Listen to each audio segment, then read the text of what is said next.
after we introduce ourselves, or maybe now, and then after we introduce ourselves, you also mute your microphone. So right now I am hearing a lot of background noise.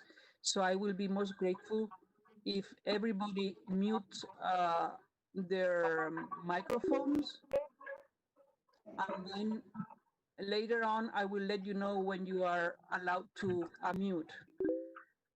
So let's see if we can reduce the background noise. Thank you very much. Now it's perfect. So this is a special meeting, and I think that we would like to have more meetings like this, informal meetings, just to talk to each other, the members of the committee.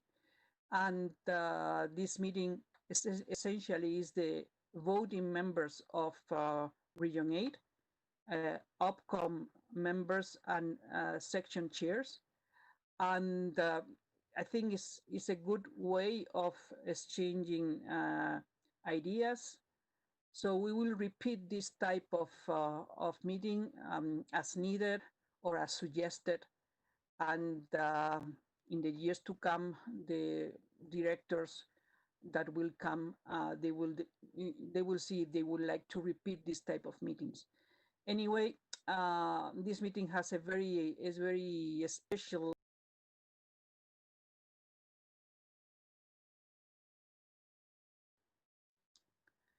So it's essentially driven by the difficult times that we are going through. Yes, we are all in agreement that it has not been easy during these past 3 months, but we also have the opportunity to learn new ways of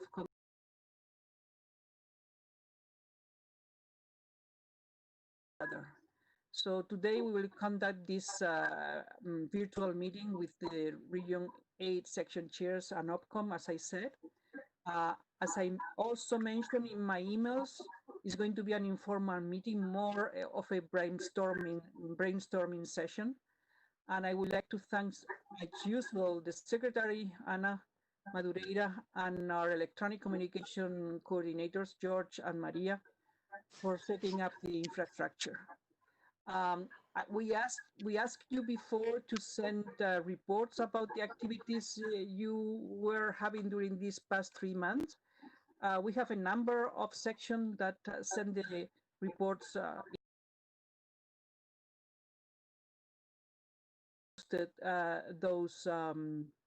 those reports. Probably you didn't have time to go through them because some of them came very late. Actually, some of them came this morning. So I'm not expecting that you will have had the time before to read them, but I will suggest that you go through them and we can learn from each other, and you will find there some interesting information. Can you move to the next slide? So this is the logistic of this meeting. We were hoping to see each other, so this is why we are asking you to activate both your video and your audio. However, whenever you are not speaking, I think it will be a good idea, and I will do the same, to mute our microphone so that we will reduce the background noise. If you would like to speak, just raise your hand. And Antonio, not me, because somehow that feature in my, I don't have it available. So, but Antonio has it. So Antonio will recognize you, and then you unmute your microphone and you say whatever. That's the link where the section chair reports are placed. And we have been doing that, as I said, in a real-time manner. And some of you, well, in particular, Nigeria, John Funso has sent an update. The update is there, a link to the photograph that I have included in the slide that he sent. And can you move to the next slide? And this is the last one, don't worry. This is not going to be a meeting with presentations, essentially only 2 of them. Yeah, I will move to the next slide, but before that, maybe we should remind people that we will be streaming this meeting. so that they are aware that the Yes, video yes. will be there. We are going to be streaming this meeting, and also we will send to the people who said that they were unable to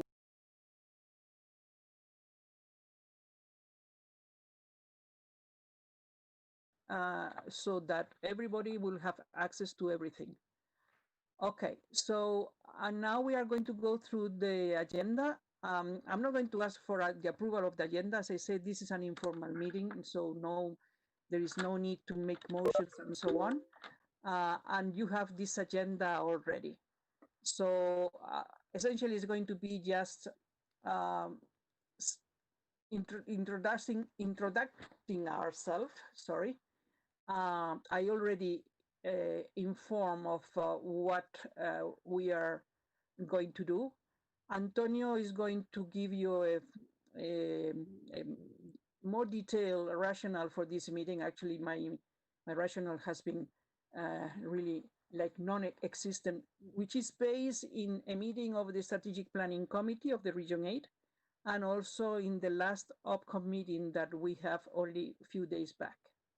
And then we open the rest of the meeting for informal discussion with everybody at 12:30, because we want to finish by 1, more or less. Antonio will wrap up, and then we will finish our meeting, and hopefully we will meet again in the same format sometime in future. So without saying nothing else, I'm going to go to the introduction. I'm going to follow the list of the people who that I have in the doodle that you were going to attend this meeting. Just because sometimes the names of the participants are not complete here. And if I miss somebody, please just at the end, let us know that I miss you, okay? So I will go with no particular order. So the first person that I have here is David Duncan. Are you there? Can you introduce yourself?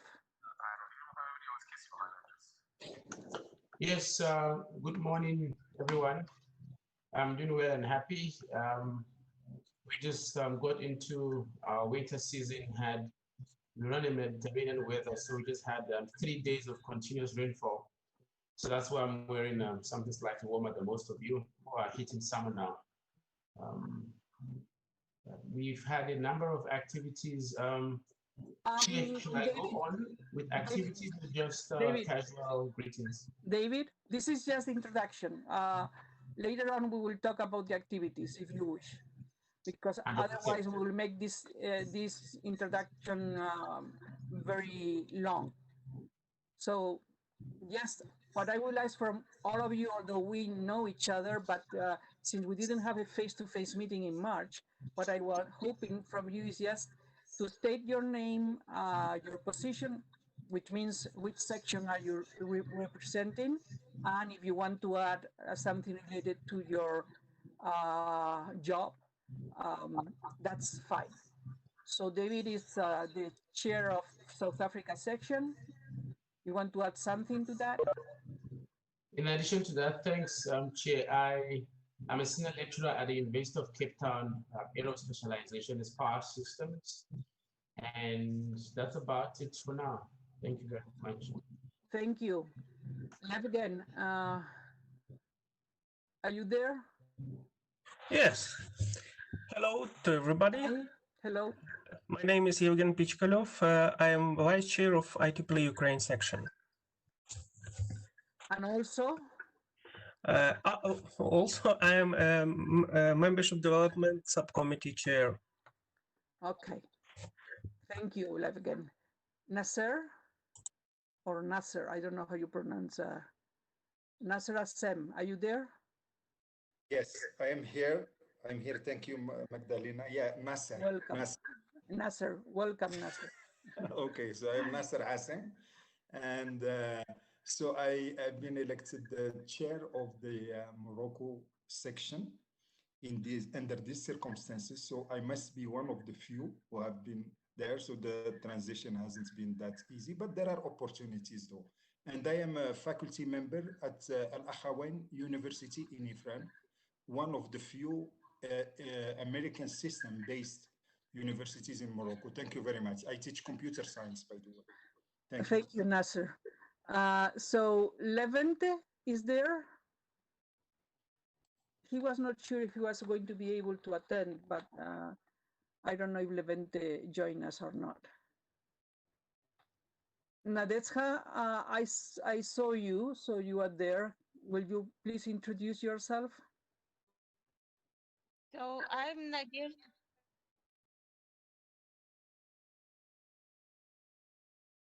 Thank you very much for such opportunity.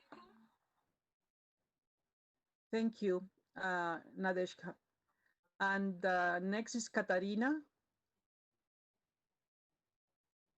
Hello, good morning to you all. I'm Katarina. Hello, Madalena. I'm the chair for the Portugal section, and I'm very glad to see you all. I'm a professor at the University of Coimbra in Portugal, and I teach computer science. Thank you very much, Katarina, for being here. Pero is there from Macedonia. Did he join us? Well, he was not sure if he was going to be able to do it. So, or maybe he will join us later on. Pero, no, he's not. Filippo? Are you there, Filippo? No. Ingo Han from Germany section is unable to join us today, but Jan Hasse is here representing the section. Jan, please go ahead. Hi there, greetings from Germany. I'm Jan, maybe most of you know me already. I'm current vice chair of Germany section, and therefore I step in for Ingo. Well, what I do at the moment is I'm on professional and educational activities subcommittee at Region 8. And in my real life, I teach at a university in northern Germany near Hamburg. Thank you, Jan, and welcome. Kirill is, I think he was unable to join us. Kirill, are you there? Yes, I'm here. Oh, good. Kirill from Bulgarian section. Uh-huh. Hello to everybody. In real life, I am member of Bulgarian Academy of Sciences and working in scientific section there. Thank you very much, Kirill, for being here. Ritha Hamila, are you there? Yes, good morning, everybody. Thank you, Magdalena, for the... Good morning, Ritha. Yes. Greetings to everybody. I am Ritha Hamila, Qatar Section Chair. I am professor at the Electrical Engineering Department of Qatar University. Yeah. Thank you. So Konrad Attard from Malta section was unable to join us. I don't know if he made it at the end. Konrad, are you there? Okay. Andre Trost. Hello. Hi, Andre. Chair of Slovenia section and working at University of Ljubljana. Thank you, Andre, for being here. Simon Mugowo was also not sure of being able to attend. Simon, are you there? Yes, good morning. Good morning. Yes, I'm available. Good morning, everyone. My name is Simon Muowo. I'm the chair for IEEE Zambia section. I'm from the industry, working as a chief executive officer for Fibercom, a company that deals with the fiber networking in the country. Thank you. Thank you, Simon, for being here. Ala Khalife? Ala, are you there? Okay, maybe he will join us later. Adele from Tunisia section, are you there? No. Sergey, you are there. I know that. You were there from the very beginning. Yes, I am Sergey Shaposhnikov, and today I'm representing the Russia Northwest section. And, you know, I am also a member of the Originate Subcommittee for Nominations and Appointments. Well, and everybody is, like everybody said, in the real life, I'm a professor of St. Petersburg Electrotechnical University. It's a pleasure to see you all in good health. Thank you very much. Hadi Moradi, are you there? He was also having problems to join us on Saturday. Hadi, are you there? Yeah. Good. Hello, everyone. I'm Hadi Moradi, the section chair for Iran, and I am a faculty member of the University of Tehran School of Electrical and Computer Engineering, mostly in robotics. Thank you, Hadi, for being here. And Peter, LRV. Is our next. Hello, everybody. Peter, LRV, Estonia section chair, in real life, professor at Tallinn University of Technology. Thank you very much. Thank you so much. So Anna Madureira is here, of course. Anna, just introduce yourself to everybody, please. Anna Maria Madureira, I'm the Regionate Secretary, and on my real life, I'm a professor at Computer Science Department from the Polytechnic of Porto in Portugal. Thank you, Anna. And Sohaib. Morning, everyone. Good morning. It's Sohaib Sheikh. I'm the Vice Chair of Technical Activities for Region 8.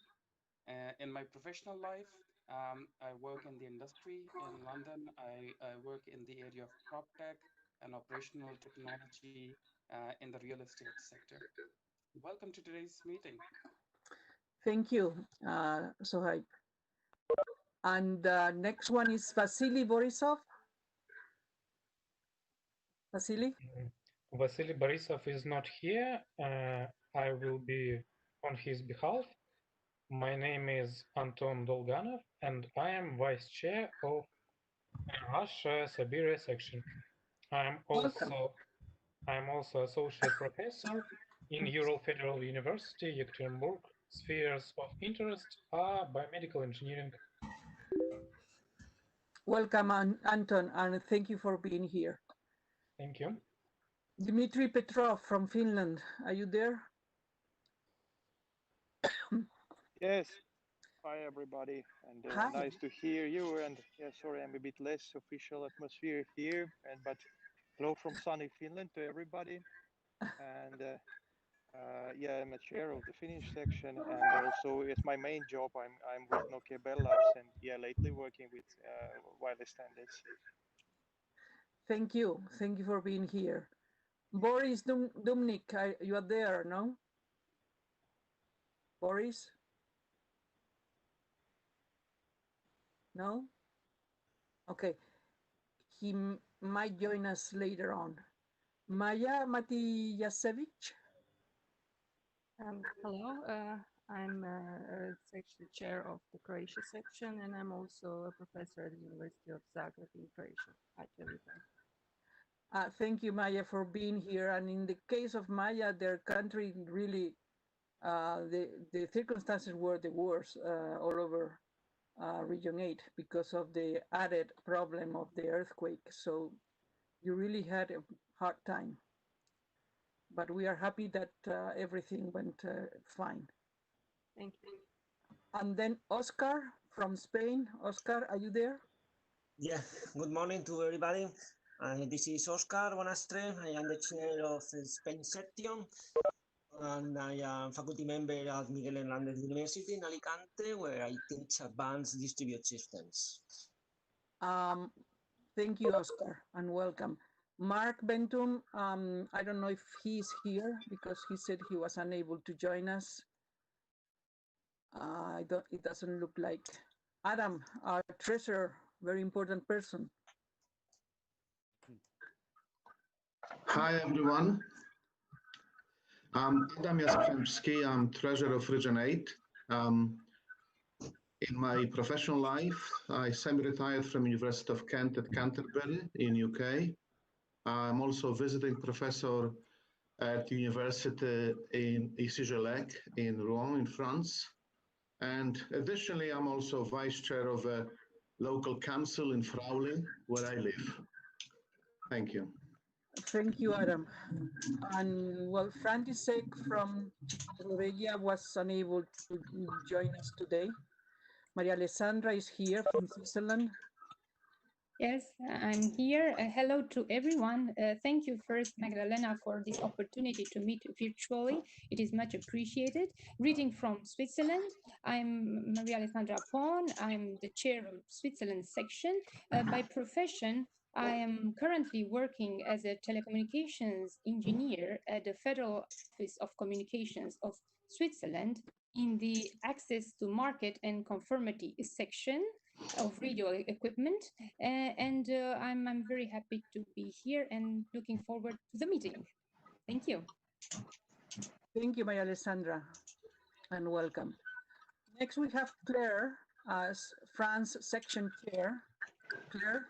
Hello, everyone. I'm Claire Lajomazin. I'm representing France section as elected chair.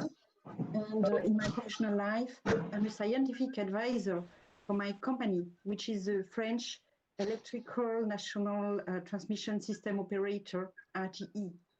And I'm happy to meet you, even if it's not so convenient. And I'm looking for knowing you a little more really in the real life. But that's good today. Thanks. Thank you very much, Claire. Ontadinos from Cyprus was unable to be here. Instead, we have George, who is our electronic communication coordinator. George, would you like to show your face and introduce yourself to the rest of the attendees as representative of Cyprus? Yes, we can hear you.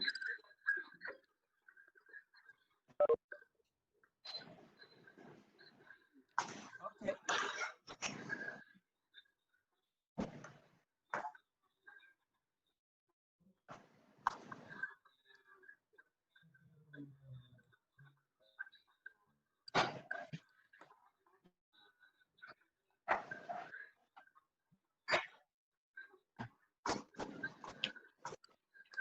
Thank you, George, for being here and for helping. Esabo is here. Esabo?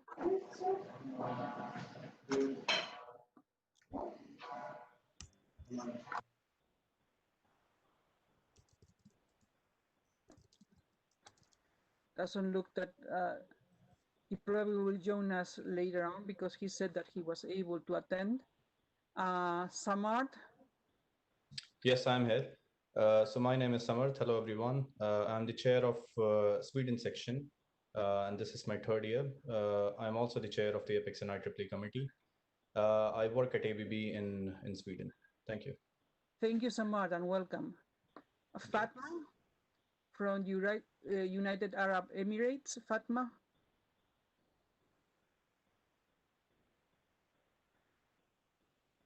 Apparently, she's not here. Muhammad Al-Muhaini. Yeah, good morning, everyone. This is Muhammad Al-Muhaini, chair of the chair of Saudi Arabia section. I teach electrical engineering at King Fahd University of Petroleum and Minerals. Thank you, Muhammad, for being here. John Funso from Nigeria. John? نادوا عليك ليش ما تعرفي نفسك نادوا عليك الآن جلينا John? بالميكروفون John Funso? He was here. I don't know what happened with him. Okay, so Light, go ahead and finish your introduction. Oh.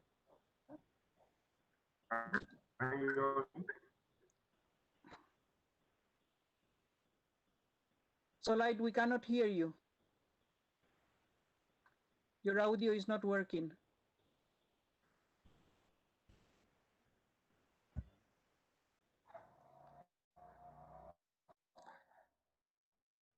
George, can you send through chat to Solite that we cannot hear him, please? Bachar El Hassan, is he here?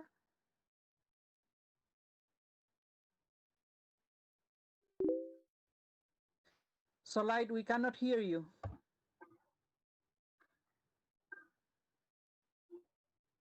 We cannot hear you, Solite.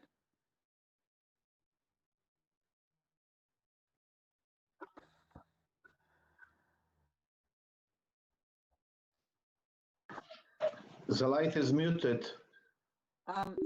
Solite, will you please unmute yourself? Or George or Antonio, you have host privileges, or Anna. Can you unmute him?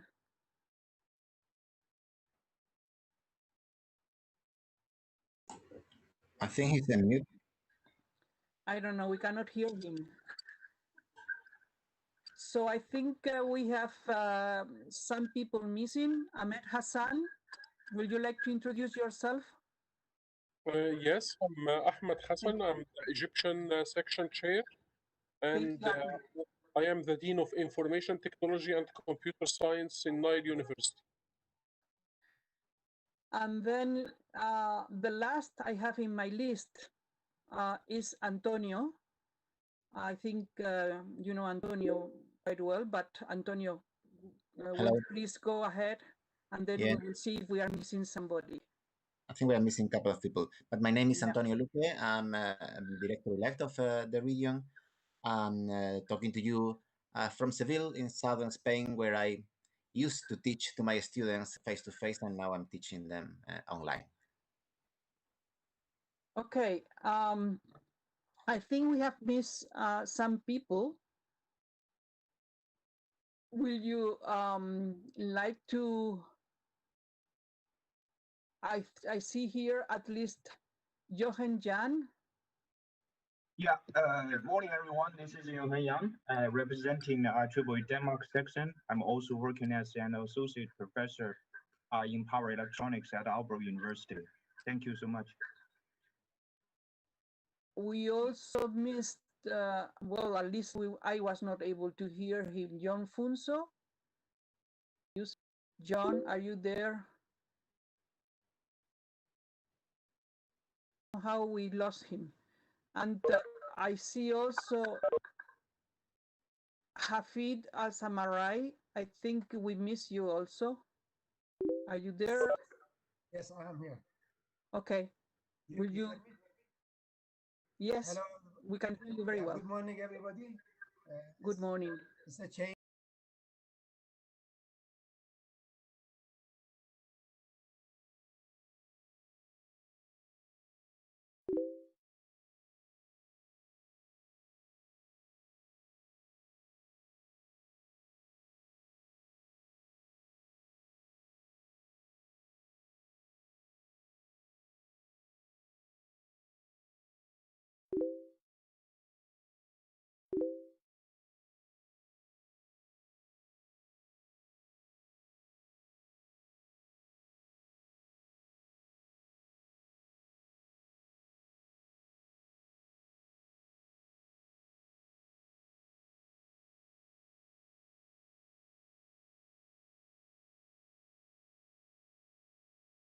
We miss also Adil.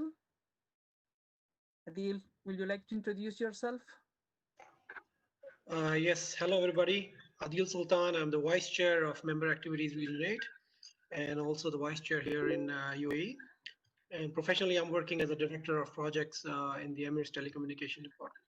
Thanks. Thank you, Adil. So with this, I think we have completed the introductions of the people attending the meeting. If I miss somebody, could you please say so now, either through chat or raising your hand? Yes. Can I introduce myself? Of course, Allah. Yeah, so good morning, everybody. My name is Ala. I am an associate professor at the German Jordanian University, and I am the IEEE Jordan section chair. Thank you. I think I gave you the floor, but you were not yet with us, and this is why we skipped you. No worry. Sorry for that. Okay, so I think now. Magdalena? Yes? Can Yes? you hear me? Bernardo, Italy section. Oh, yes. Thank you for being there. Yes, Introduce yourself, Bernardo. I finally could attend, and thanks for the invitation. Just shortly, I present myself, Bernardo Tellini, chair of the Italy section.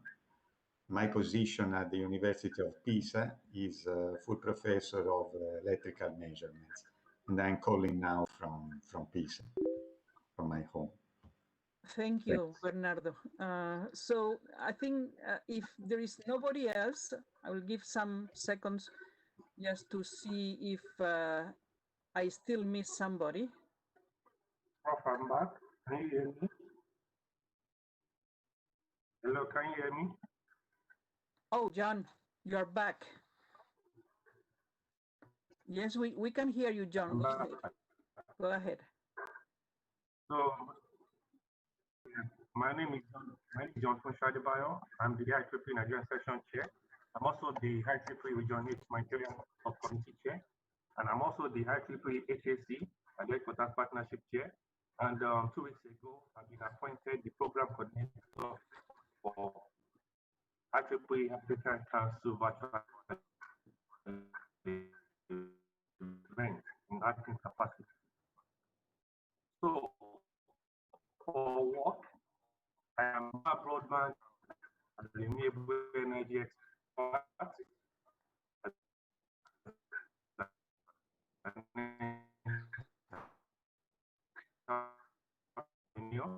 And I'm a research engineer. All right, let's go.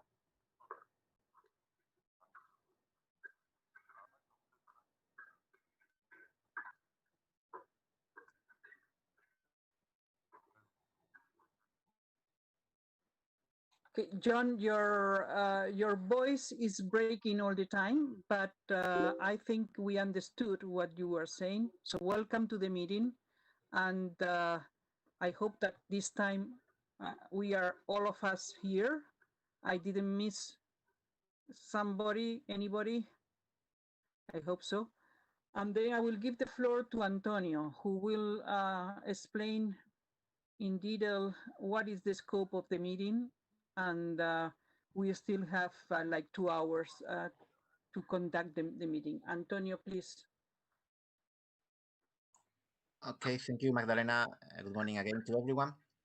Yeah, I would like to introduce a little bit the discussion that we are going to have later, because as Magdalena mentioned several times, it's not supposed to be a meeting of many presentations and slides and so on, but rather a discussion among us, especially in these difficult times that we are living, right? So we thought on organizing this meeting for all of us so that we can at least virtually see each other, talk, and exchange ideas or things to do during this strange lives that we are having now, right?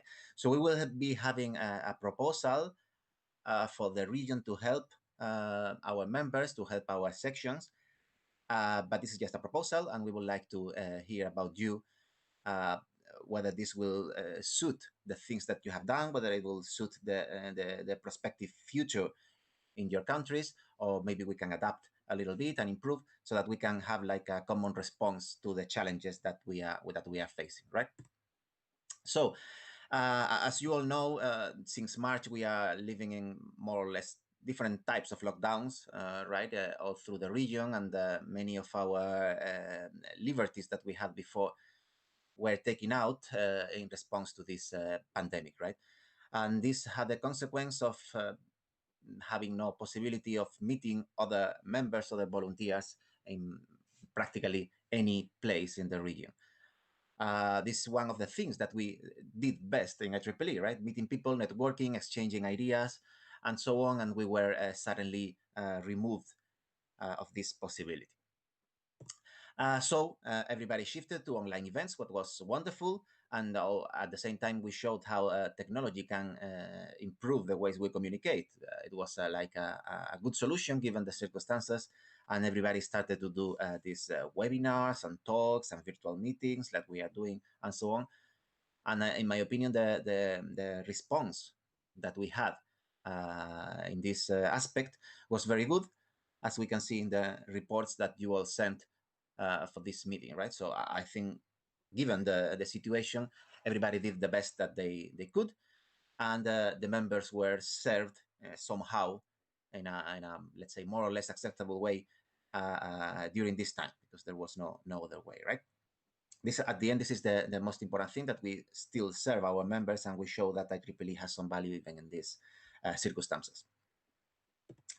But even in that, with that, let's say, effort, membership has been declining all over IEEE, and we can see clearly that there is an effect of the situation on membership that can be seen almost everywhere in the region, almost every section.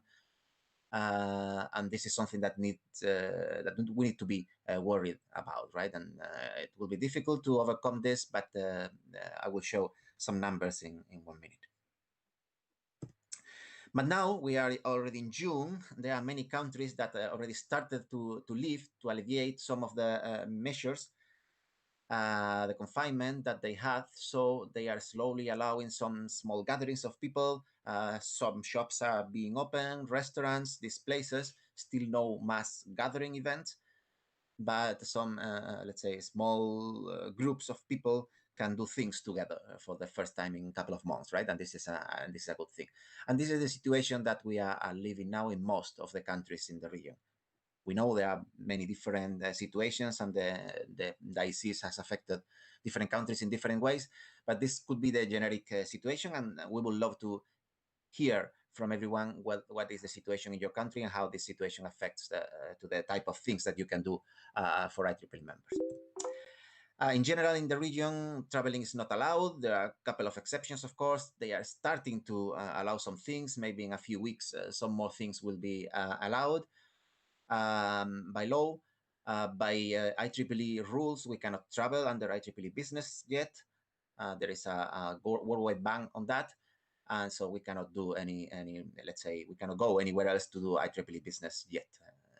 Maybe they will lift this ban soon or not, but at the current moment, we cannot travel for IEEE business as volunteers or the staff. They cannot even travel. When talking about membership, I would like to quickly show you a couple of slides. These are the the month-to-month membership for different years. So in this violet, light violet, we can see 2018 year, month over month. So we see that every month we have let's see if I can point here. Yes. Every month, every January of every year, we have a high number of members, and these members are deactivated at the end of February. So we lose members, and then we start to recruit new members or to recover the old ones, and we grow month over month until December. So these are different years here in violet and in red, and then in green we can see 2020. So it's clear that we are not following the path that we had in the previous year, and this is definitely due to the effect of the pandemic. So we started losing a number of members in March, at the end of March. Then the gap was larger at the end of April, and it's even larger at the end of May, right? This is the latest numbers that we have. At the end of May, the difference year over year with respect to May 2019 was minus 5.9%. This is global, all IEEE, and I will show you now that in Region 8, we are in general more or less around this number. So we are more or less on average. There are regions doing slightly better, slightly worse, and we are more or less on average. Yeah, these are the numbers here. So here we can see on the left side all the 10 regions, and then we see higher grade members, graduate student members, undergraduate students. And for each of these member grades, we see the numbers in 2019 and 2020, right? And the change. And the change is with a red background. When this change is negative, you see most of the chart is in red background. This is very uncommon, right? Only there is a small or a significant increase in region 10 higher grade members, and this is due to one specific section there which drives the membership. Other than that, they are also declining.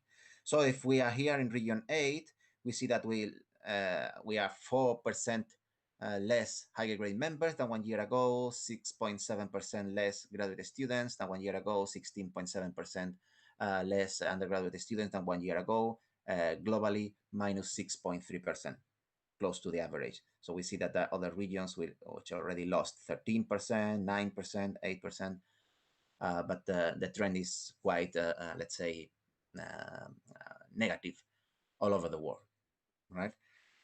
Of course, there is little that we can do to, let's say, to improve the situation all over the world, right? At least in the short term.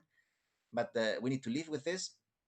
We need to mitigate, and we need to start, let's say, reviewing our way of doing things, and see if we can still serve the members, engage them, even with this situation that makes that people are not able to attend conferences or attend workshops or these things that typically drive our membership, and is one of the things that they value the most of IEEE. So that's why we would like to propose something that we started thinking, and see how the region can support this different initiatives that could happen in different places, mainly in different sections, right?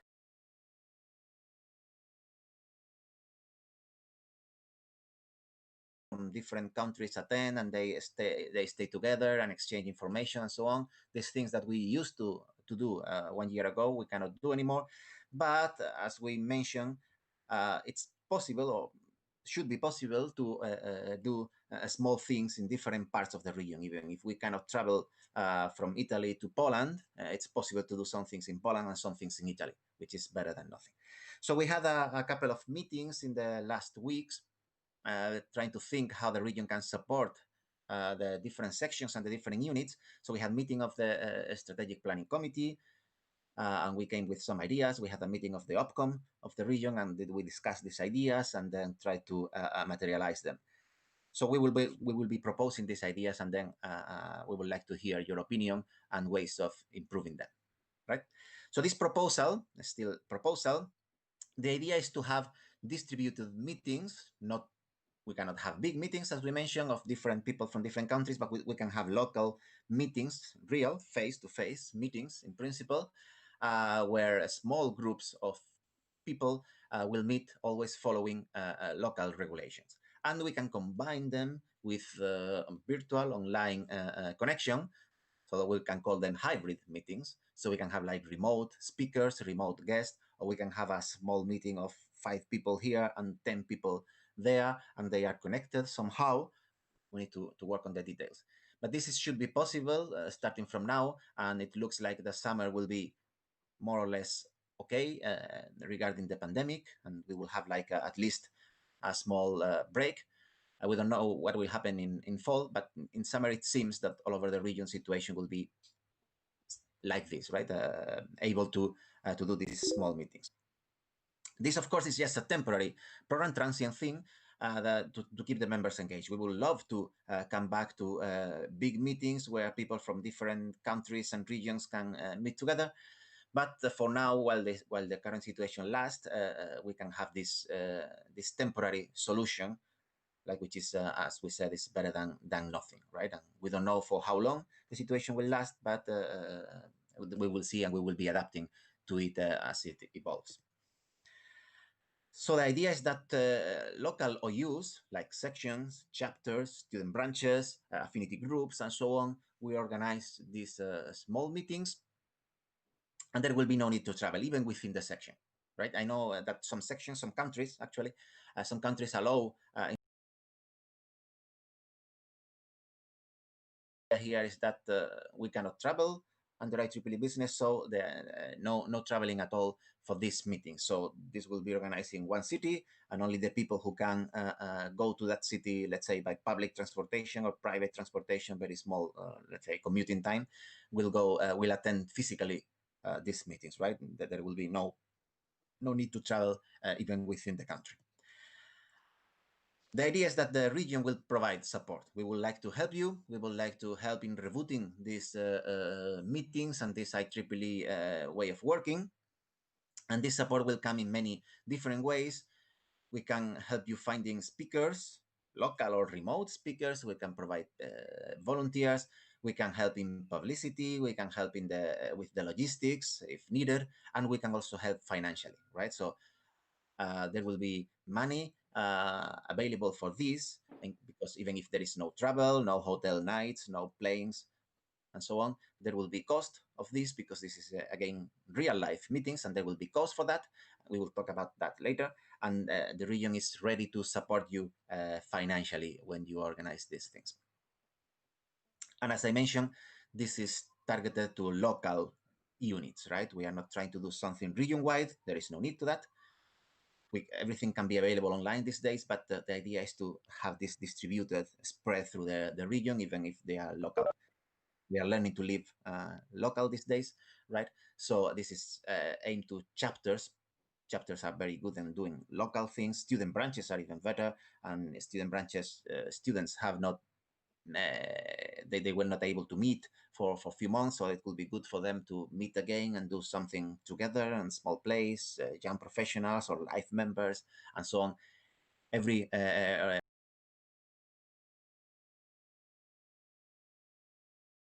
is addressed by this proposal. That I repeat is just a proposal, and we would like to polish the details with all of you during this meeting today. Okay. So the idea is to engage members, of course, to remind them that the IEEE is still there, and we will comply with the local regulations, and we do the best that we can with this regulation. But also, these events can be used as recruitment events. We saw that we are failing in recruitment. It's very difficult for us to bring new members or to recover members that left. But maybe with these small meetings, we can start doing some recruitment, and we can organize something for people who might be interested in joining.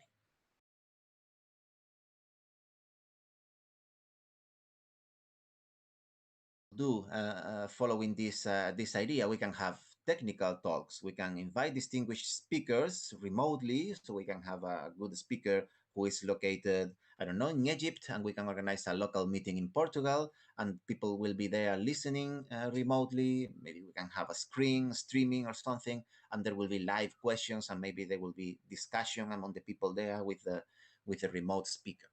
For example, we can have panels of some people locally sitting together 2 meters distance, right? And discussing about technology or other topics, how to cope with the pandemic, how different communication technologies can help, whatever. We can have workshops, of course. We can, we can have, we can have boards, or we can have electronics so that students go there and learn to do something hands-on.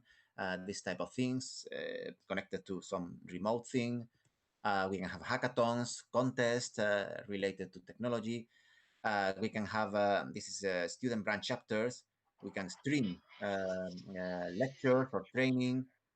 This is good for student branches because universities, they have the video set up available, so it will be more or less easy to have big screen there when they are projecting something happening remotely, and we have a number of people, 10 people in the room physically meeting together and doing things in sync with what is happening remotely. We can have even cross-sectional online meetings where we have people from one section and then people from other section. We have 5 people here, 5, 10, 20 people there, and they are connected somehow using this online, and then they can discuss or do things together in the same way that we used to do with the cross-sectional SYP congresses, right? They can discuss, or they can talk about future collaboration and so on. So these are examples. The idea is always to have hybrid meetings, start to have hybrid meetings where some people, a limited number of people, are physically together in the same room with physical distancing and so on, but together, and they can talk face to face, and at the same time we have something online and remote, because we are now allowed to do that. Yeah. So again, the proposal for regions supporting this, we can, as we mentioned, we can support providing speakers, guests, ideas. We can connect people who are working on the same thing, and so on. And we can also provide financial support on request. As you know, we have not been able to organize many things, many physical things for the year, so there is still budget available in the region that we believe we could make a good use of by doing these things, right? So if the local organizing unit has some expenses related to this, the region can allocate some budget to help or to cover the expenses. For example, maybe you need to pay a little bit for hiring a venue or the equipment there, right? Or the video projection or whatever, or microphones there. If this has a cost, we can help on that. Some material or giveaways that you need to use, or physical material to do some hands-on training or session or something. We can provide some refreshment or snacks to the people who are there, some food, light food. Then we can pay for that, right? Or we can help in paying for that. There will be no travel allowed and no travel expenses for this type of meetings yet. So there will be a small committee. We decided to have a small committee to evaluate this funds allocation, this funds request for units who request that. And this committee will be composed by the 3 vice chair, member activities, student activities, technical activities, treasurer, and director-elect. So you can send a request for that, for this budget or support in of any type, and then we can assign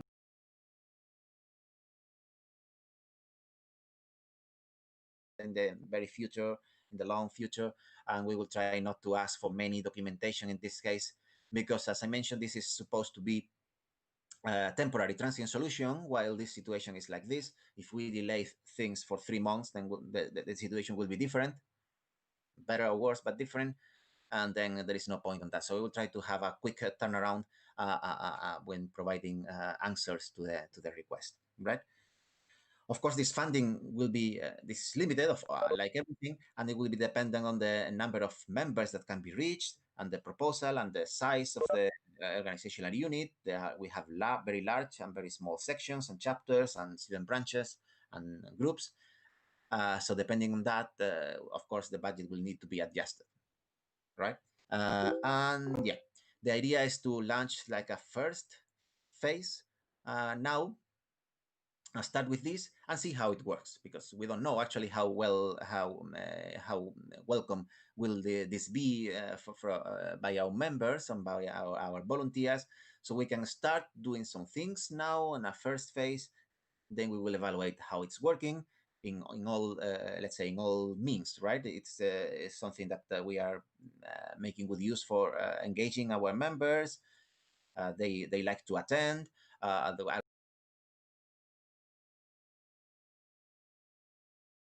Trying to reevaluate the program and adapt a little bit as while the pandemic is evolving, and hopefully while the pandemic is finishing, and then at some point we can come back to let's say normal life, or kind of normal life in the near future, in a couple of months or whenever.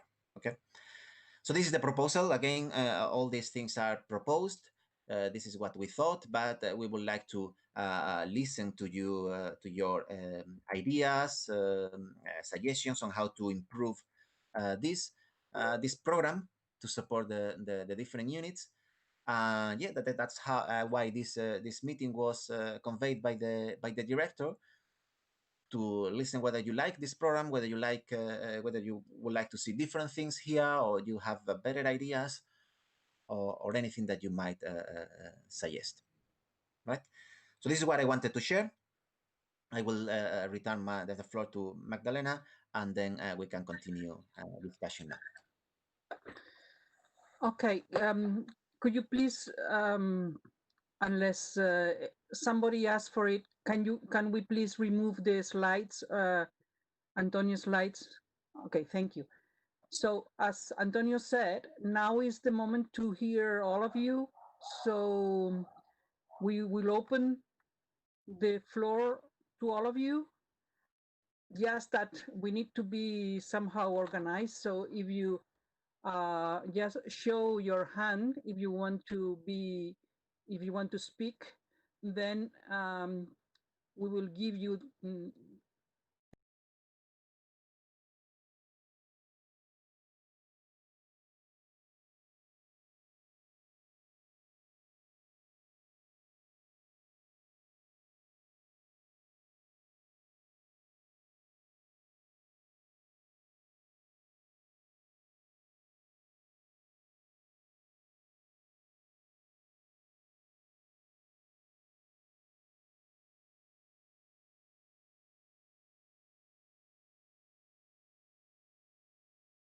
we are here to listen to your inputs. So please go ahead and we can start. Antonio, may I remind you that I don't have the hand facility here, so I'm sorry that you are going to need to take care of that. It's fine, but again. John Fuso has the raised hands. John? Yes, thank you very much. This has been worrisome.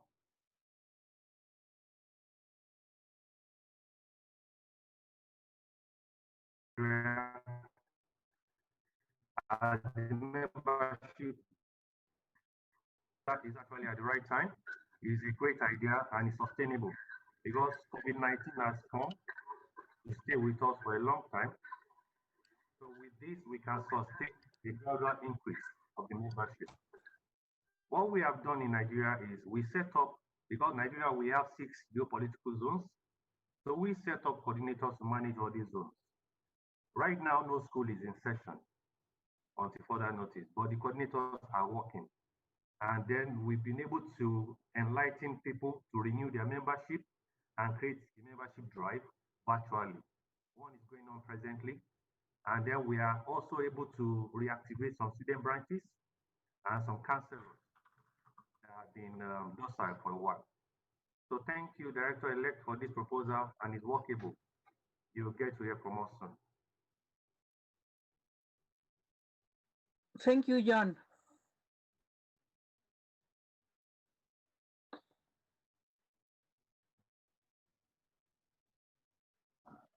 What's happening on our screens now? I think that we are seeing Adil's screen at the moment. Not me, I'm seeing you people, and I'm happy to see you all. Yes, but now in particular, I'm seeing you, Adam. Brilliant. If Adil could tell us how he got the whole screen of pictures, I would appreciate. I can't do it. We don't need to do that. I mean, I think the scope is to see whoever is speaking at the moment. So right now we are seeing you. Otherwise, we are going to be very much distracted. Right now, we are seeing your beautiful pictures behind you and yourself. So who goes next? Antonio. I cannot see any raised hands now. Yes, but I can see we have Ala Khalifer. I cannot see them. Jordan section. Hello, everybody. Thank you for holding this meeting, which has some engagement, which was different from the previous ones, which is, I mean, much better.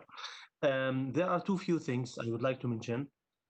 First, in my opinion, IEEE didn't take the conferences issues into account in what we expected. For example, many of the conferences switched to virtual conferences, but they kept the same registration fees, or they just, lower very little amounts. And unfortunately, we didn't see IEEE stepping in this, kind of situation. And for example, regulating this issue. I have conferences which waived the fees completely, and I have conferences which barely, waived for us very few, amount of money. And unfortunately, they use this pandemic to make more money for the conference, since they don't have cost, and or maybe they have minimal cost, but nobody controls them. And I tried to email this to the conference management in IEEE, and they say just they can lower 25% from the cost, and they don't have to I didn't see that IEEE played a vital role in controlling the conference costs, the registrations. Many of my colleagues dropped their papers since the cost was high and unjustified. There is no food, no catering, no hotel. So why to to charge high? And nobody was controlling them. The other thing that I was expecting IEEE to do is to offer more free resources, online resources. And currently, very few online resources for free was offered. While, for example, many other, publishers, many other digital content providers, they opened their libraries. They, offer more resources to people during this pandemic. For example, we have many digital, courses and online resources that could be offered for our members during this pandemic for free. And this way, maybe we could also use that as a leverage for us to maintain the memberships. We didn't see this as well. I mean, I wish if we have a page dedicated for the pandemic. Currently, the only page we have is the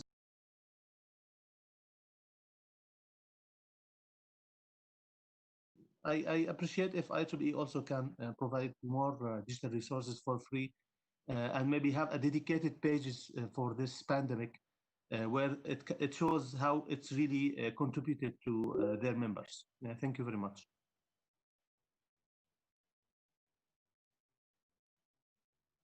Thank you, Ala. Antonio, would you like to answer to that, or maybe Suhaib can answer the part of the conferences? It's up to you. Okay, I will let Suhaib reply to conference issue. Regarding the opening of some resources, I think, well, I don't think, I'm sure that all the papers in Explore which are related to epidemics and COVID-19, they are free of charge for everyone in IEEE. And so this is available as a service that we are providing to humanity. And the central point that they created to deal with this situation was indeed this spectrum page. So they chose to put everything in this spectrum. It doesn't mean that it's only a spectrum, but the platform that they used to centralize everything related to COVID-19 was Spectrum website, right? So this COVID-19 Spectrum compiles everything coming from the different units and different boards within IEEE. So everything is there. Providing this online communication. I know that they are having these webinars for free for many people. In some ways, I can agree with what you said, that more things should be provided to members. And in part, this is what we are trying to do. And now with this proposal, trying to spend money in serving our members in this difficult time. So I partly agree with you, and this is what we are trying to solve. Sorry, Antonio, for the digital resources, Springer opened their digital books, ebooks for free, not only the resources related to pandemic. So my point is, maybe if IEEE can open up some, maybe keynote speeches, past digital resources, not only the one related to pandemic, not only the paper related to pandemic. This is most of the publisher has done, and I can provide you with emails and with links for their resources. Okay. I'm saying some of the content, but not everything. You mean content which is not completely related to COVID-19, but related to or whatever. Yeah, this decision has not been taken yet. Yeah. So this is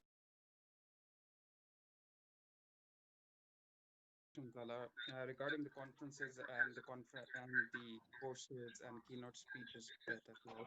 I can start with the keynote speeches and online content first. Along with Spectrum, I actually have one more website called innovation@work.ieee.org. I will put the link of that website. Sorry, I have a bit of background noise coming. If everybody can mute.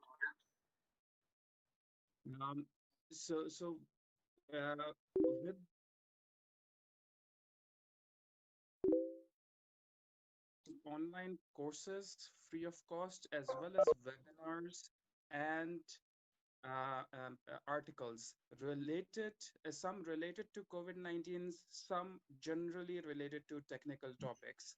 So I would recommend everyone to have a look at that website.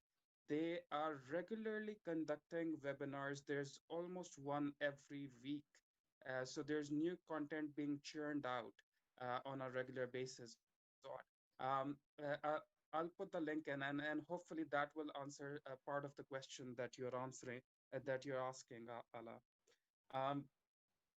Secondly, regarding the conferences, so the last couple of months have been quite interesting because all of this has been quite unprecedented. Most of the work that the conferences teams have been doing is at this point in time trying to cope and help with our existing conferences to be able to either conduct virtual events or to be able to move their events to later date and make announcement of that sort.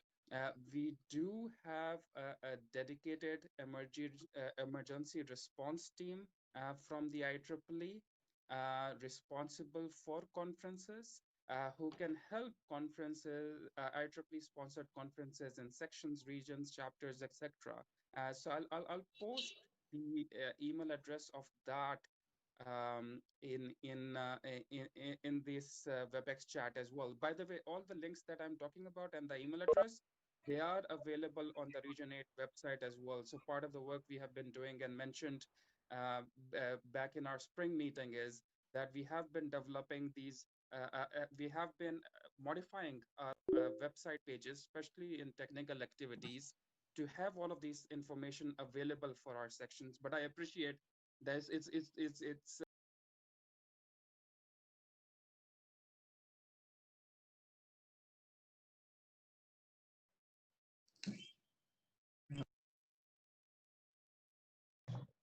Hi. Yeah, about the fees. Why IEEE didn't control the fees? They should be much reduced during the pandemic, and many conferences didn't really reduce their fees. I withdraw a paper that they asked for 600 euro for online conference. I don't know why. I mean, I have to withdraw it. And I have another conference who asked just for 50 euro for a registration fee.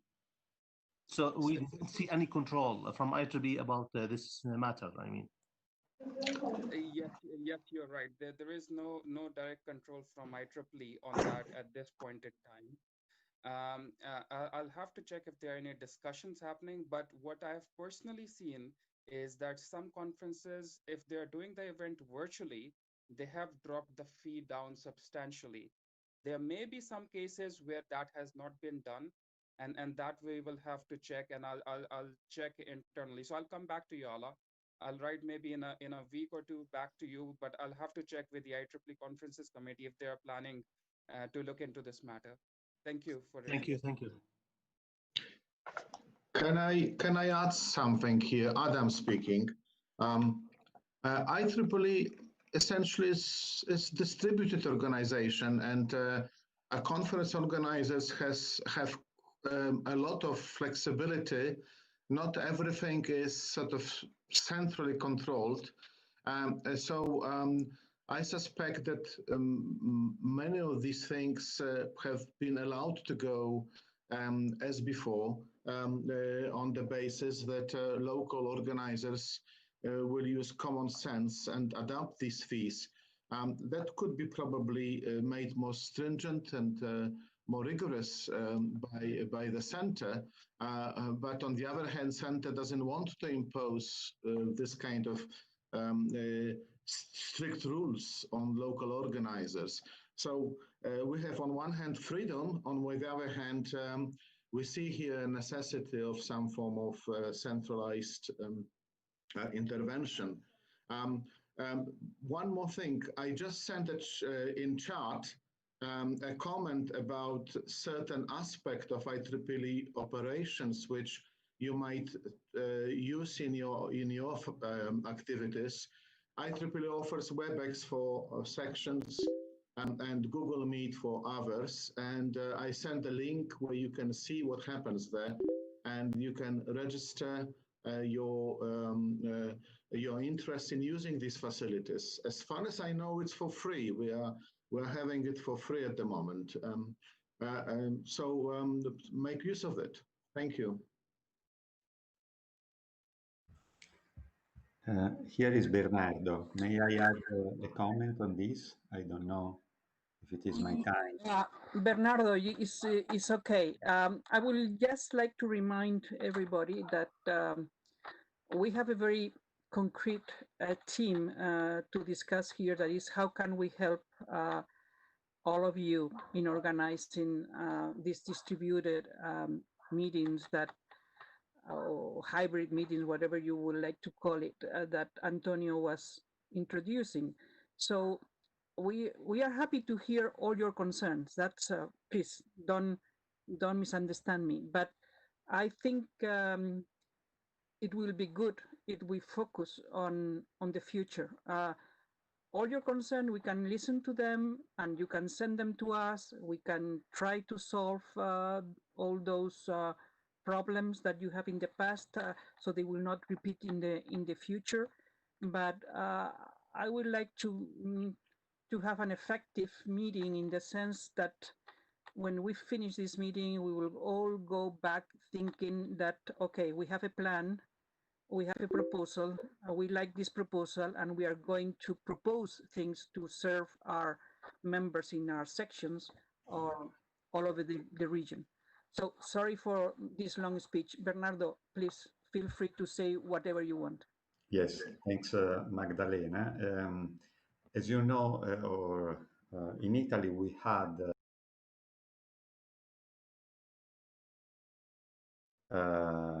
the section planned 4 conferences this year, only the section.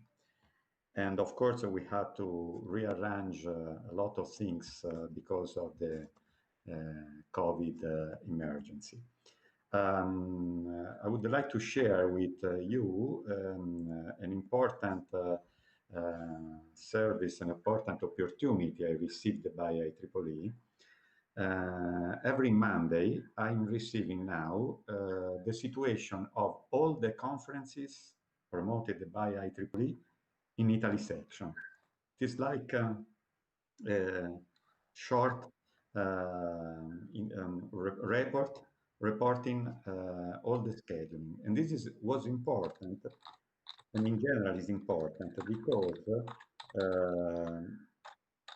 as we know, we have society that organize conferences in each country. Now, of course, I'm speaking about Italy.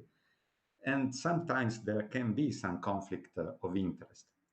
And this was important also to understand if I had to postpone a conference and to reallocate in another date, to understand in the best way if this could have and could cause conflict of interest with other conferences. This was, in my case, really useful.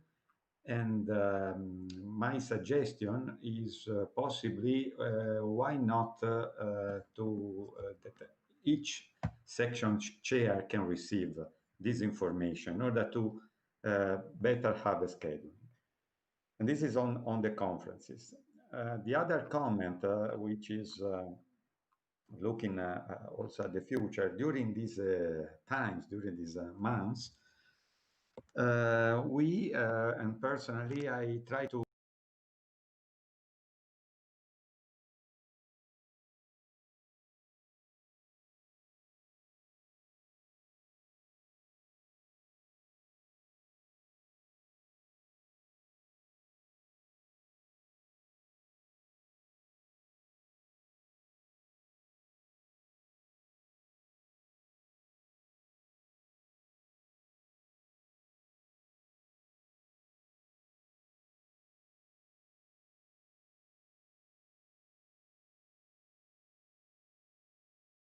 use of internet, of course, platforms of virtual meetings and so on. And as an interesting result is that, for example, with the young professional, generally we had a group of the officer working 1, 2 person or 3 person working and trying to promote initiatives in Italy. And now we have an active working group of 25 people And my question and my to Region 8, I thank Antonio because this was announced by Antonio, is to try to support as much as possible their action and possible cross meetings with student branch and young professional affinity group of the other section in Region 8. For example, we received an important support. You know, we have Melecon 2020 next week, and there is the student branch and affinity group meeting for which we received support, for example, by Vinko Lesic, and this is really important. But really, the sensation, my feeling is that young generation in some way are more prepared to, like to say, to face this situation. And what it was interesting, and I wanted to share with you, is that they used this opportunity. And as I said, this group of 25 persons is really an important group, and we hope to share their activity with the region, and not only in Italy and with other sections. This is okay. I conclude here. Of course, there are many things, but I don't want to take the floor for a long time. Thanks. Thank you, Bernardo. Any answer to Bernardo from the Opcom side?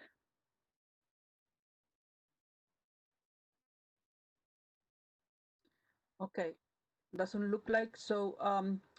We can again thank you, Bernardo, for the information, and I agree that that information regarding the conference in the section is very important.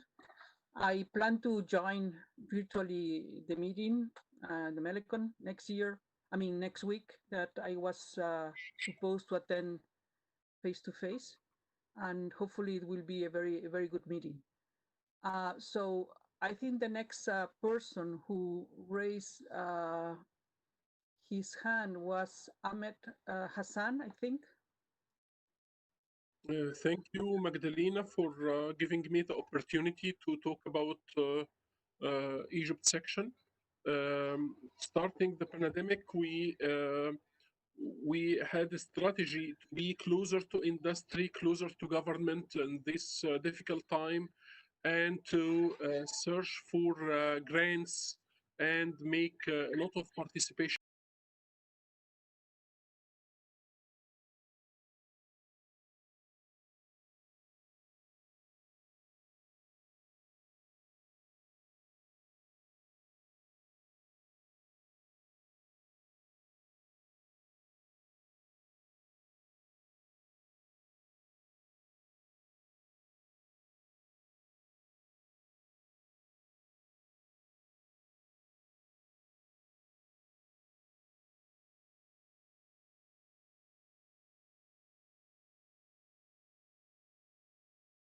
Supply chain and industry.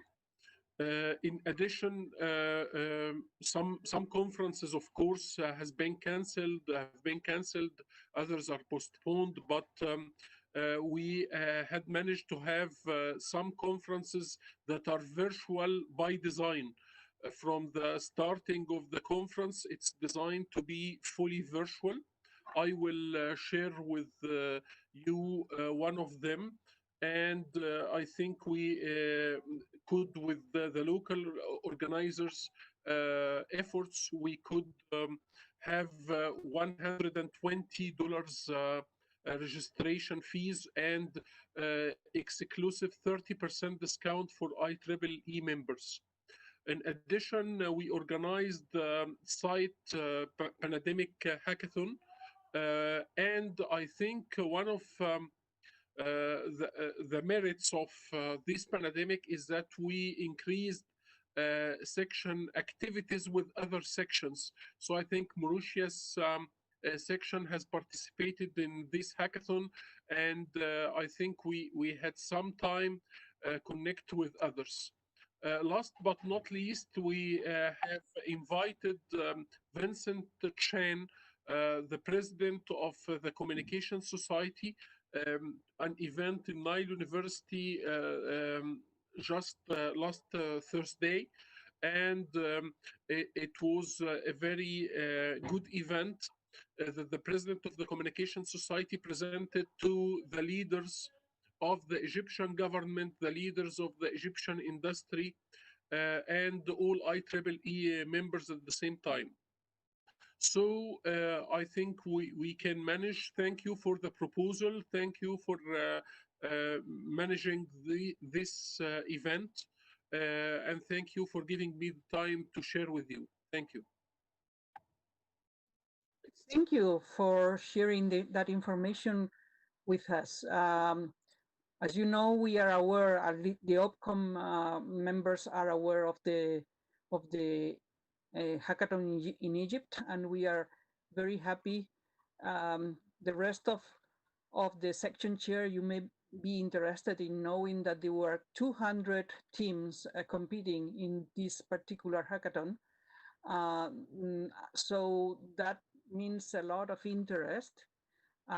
There were only 3 who were selected by the judges at the best, and hopefully the rest 197 will not be discouraged because of that. So yes, there is a potential of organizing these meetings with other sections, with participation from all sections of, or at least from many sections of Region 8. And we are happy for these initiatives. Thank you very much again. And if there is anybody who would like to say something with respect to what we just heard, you are most welcome. Otherwise, I will give the floor to the next person who raised her hand in this case, who is Katarina.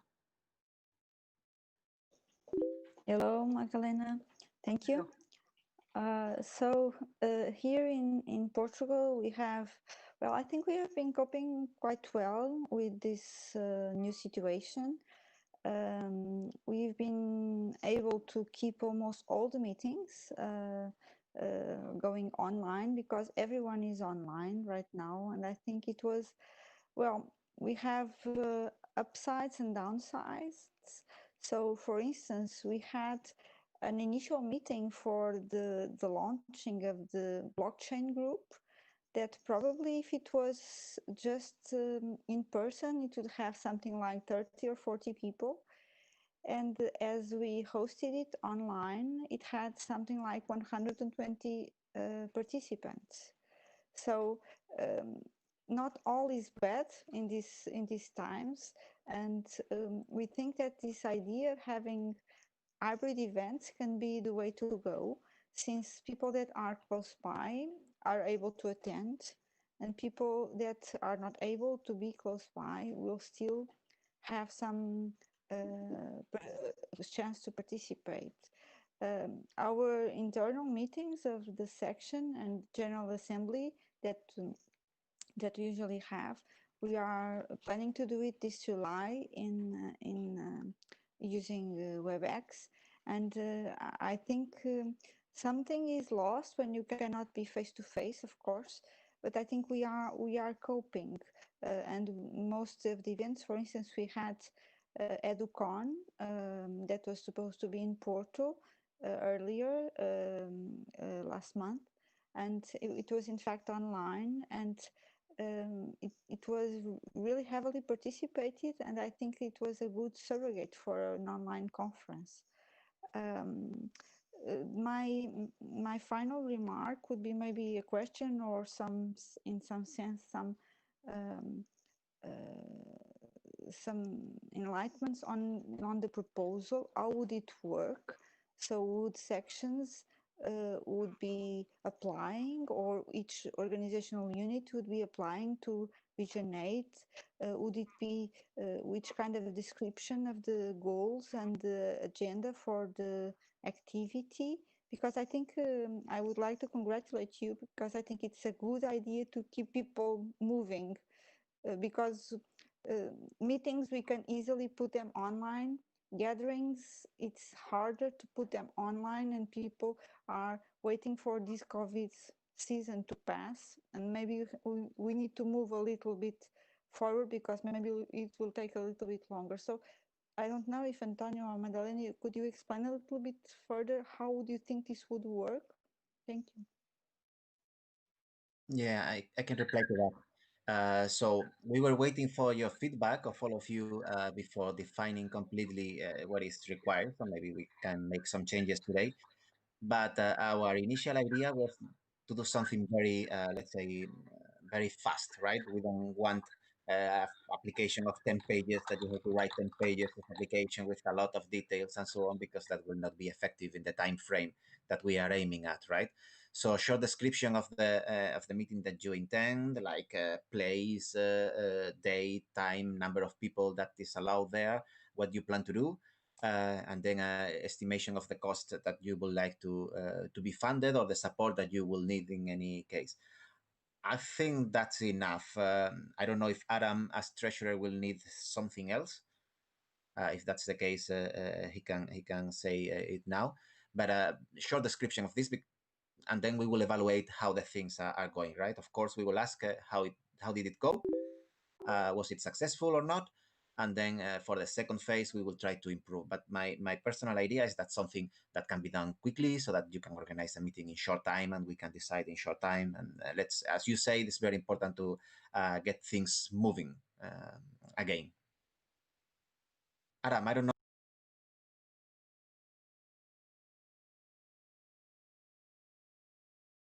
Very few formalities, really. Description of the event, description of the budget support you required, and we will pass the money to the organizers. Ideally, I would suggest to pass any funds to sections, even if chapters are organizing those events, because then sections will be overlooking the follow-up, how the money is spent.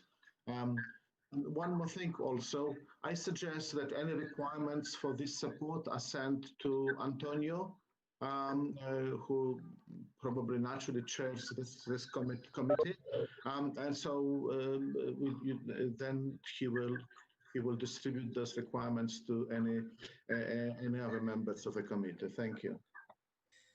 Yeah, final thing. Maybe what we can do is to update after we finish this meeting, to update the slides that I presented with this information that Adam is presenting, and send to all the section chairs. Procedure, yeah, with this, let's say the actual procedure for how to apply, and then we can move on. Okay, thank you, Katarina. Thank you, Antonio and Adam. Don't get nervous, those of you that have raised your hand. I have a list. I'm going through the list. So you will have the chance to speak. So the next person in the list is Maciek, our student activity vice chair. And Maciek, welcome to the meeting. You were not in the original participant list, and we missed introducing you, but now you're here, so please you have the floor right now. Thank you, Magdalena. My name is Maciej Borówka. I'm the vice chair, regional vice chair for student activities and student activities committee chair. It's not a problem. I didn't fill the doodle poll, so this is why I was on the list. So sorry for that. So I would like to say a few words about the hackathon. That was an initiative from Egypt that the Region 8 SAC support financially. As Magdalena said, we got 200 teams that participated, and the three winners are from Cyprus, Spain, and Lebanon. So my congratulations for those teams. And my question for you is if you have any ideas about this kind of contests or projects, just let us know. We are preparing 2 new projects that will take some time to launch. So meantime, if you have any ideas about the smaller projects, please let us know. And what is really important that for 2 months already there were no face-to-face meeting within the students, and that will hit our retention rates in case of students. It's already minus 10%. But on the other side, some sections actually raise the number of the students. So do not stick to the general numbers, because if there are activities, if there is a good offer for students, those numbers will automatically rise up. So what I can suggest is to, if you can, contact with your student branches and ask about if they are willing to prepare micro events that we are now as a part of this first phase of this plan that we want to support, also financially if necessary.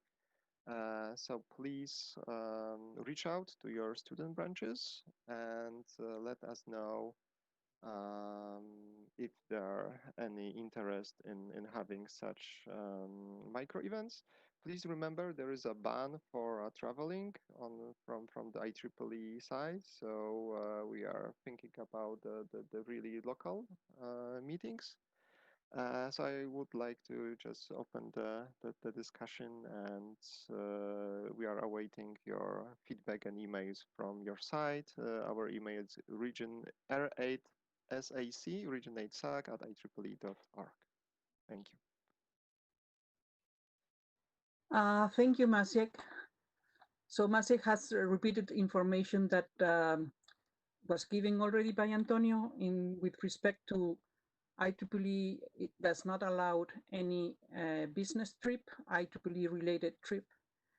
So as we explained before, as Antonio explained before, these local meetings must be local, with participation, of course, virtual participation of people not in that city or that locality, or people who would like to travel and then will not ask for reimbursement, because that is what we are not allowed right now to do.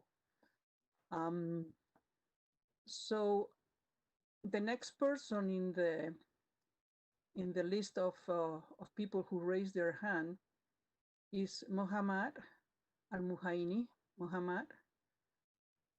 Yeah, thank you, Madina. Just to have a suggestion, and I have also a comment. We have organized many online virtual meetings here in the section, more than 22 or 23 events in the last few months. We have used Zoom for most of our meetings, if not all of them. And this is not like centralized decision by the section. Even branches, for example, and chapters, they prefer to use Zoom.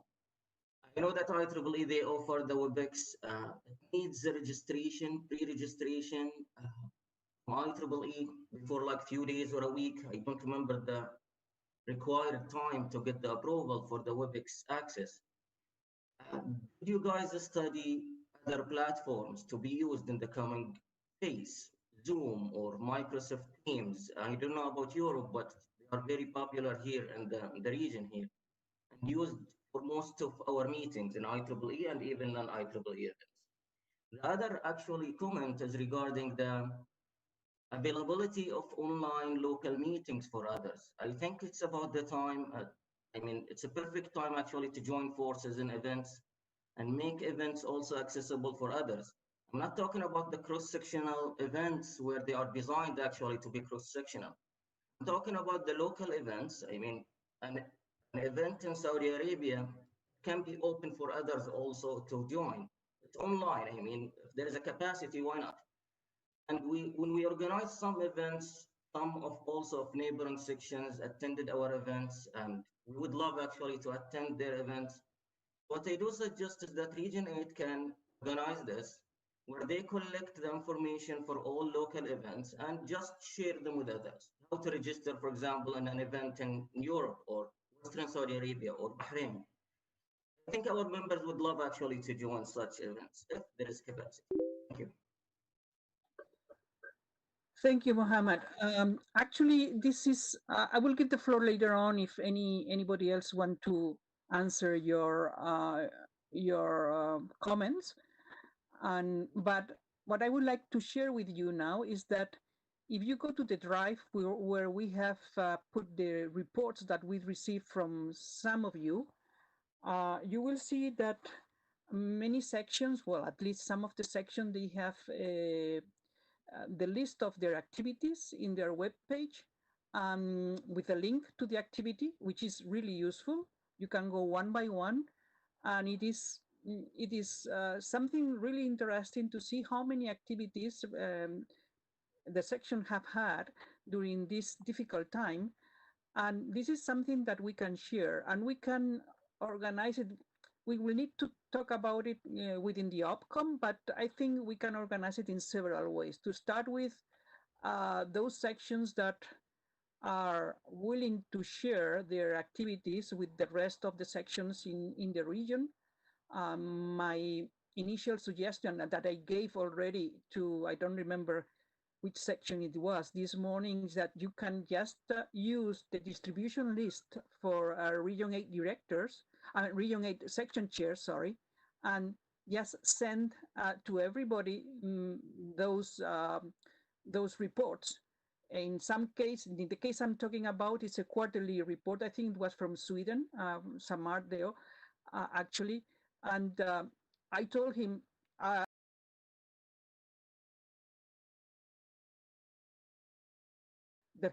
the easiest thing to do is just to send your quarterly reports to everybody. And if they want, they will just go through the list of activities and click on the link and see what you have done. So I think it's a very good idea, and this is something that we should help in sharing all this information. Of course, there are other possibilities. That is having a web page in the Region 8 web page, an area there where all the section chairs just put their information. And if you people like to do that, we are here to serve you. So we will ask our electronic communication coordinator to open up that site and put all the information there as it comes. But we will need your help on that, because it's not something that we can start right now and then forget about it in the near future. So my question here, I just sent a yes/no email to us, to all the section chairs who are attending this meeting. Are you interested in receiving this? No need to say it now. Just send me a yes/no answer, and we will compile the answers and we will see what we can do. But thank you for suggesting this. It's really, I think it's very important. So now, are there any comments for Mohammed from our side?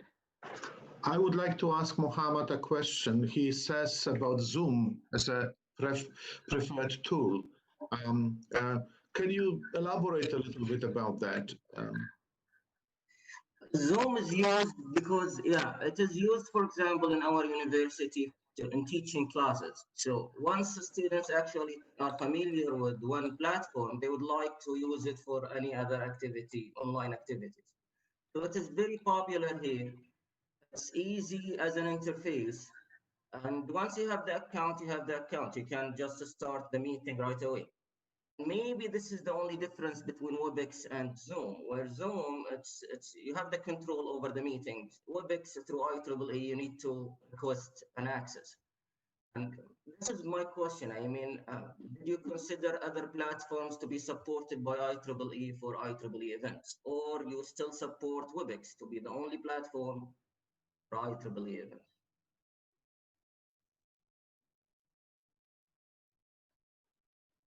Thank you, Mohammed. Any other comment, or I move to the next speaker? Okay, the next person in the list is Nasser. Sorry, but Yes. Mohammed was asking a question nobody answered. He was asking whether IEEE will support Zoom or only it will support WebEx. This is the question. Okay, I'm sorry I missed that question. Well, WebEx, as you know, is free, completely 100% free. I don't know about Zoom. We will need to ask that question to IEEE. So we take note of this question and we will ask it. Are we okay? Yeah, what I can add, Magdalena, is that Zoom is not free for the needs that we typically have in IEEE. It's free only for limited number of people, limited length of the meetings. So it's not the right choice for free. I don't think that IEEE is going to spend money on a different platform because they have this contract with Cisco that was renewed not long ago, I think. So at the moment, I don't think that they are spending money on different platform, right? A different thing is that I know that some sections are doing that. They are buying licenses of Zoom for a smaller price, and this is something that is always possible to do. But I don't think that it will happen, let's say, centrally from IEEE.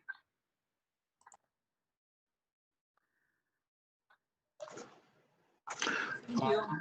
Thank you for your comment, Antonio.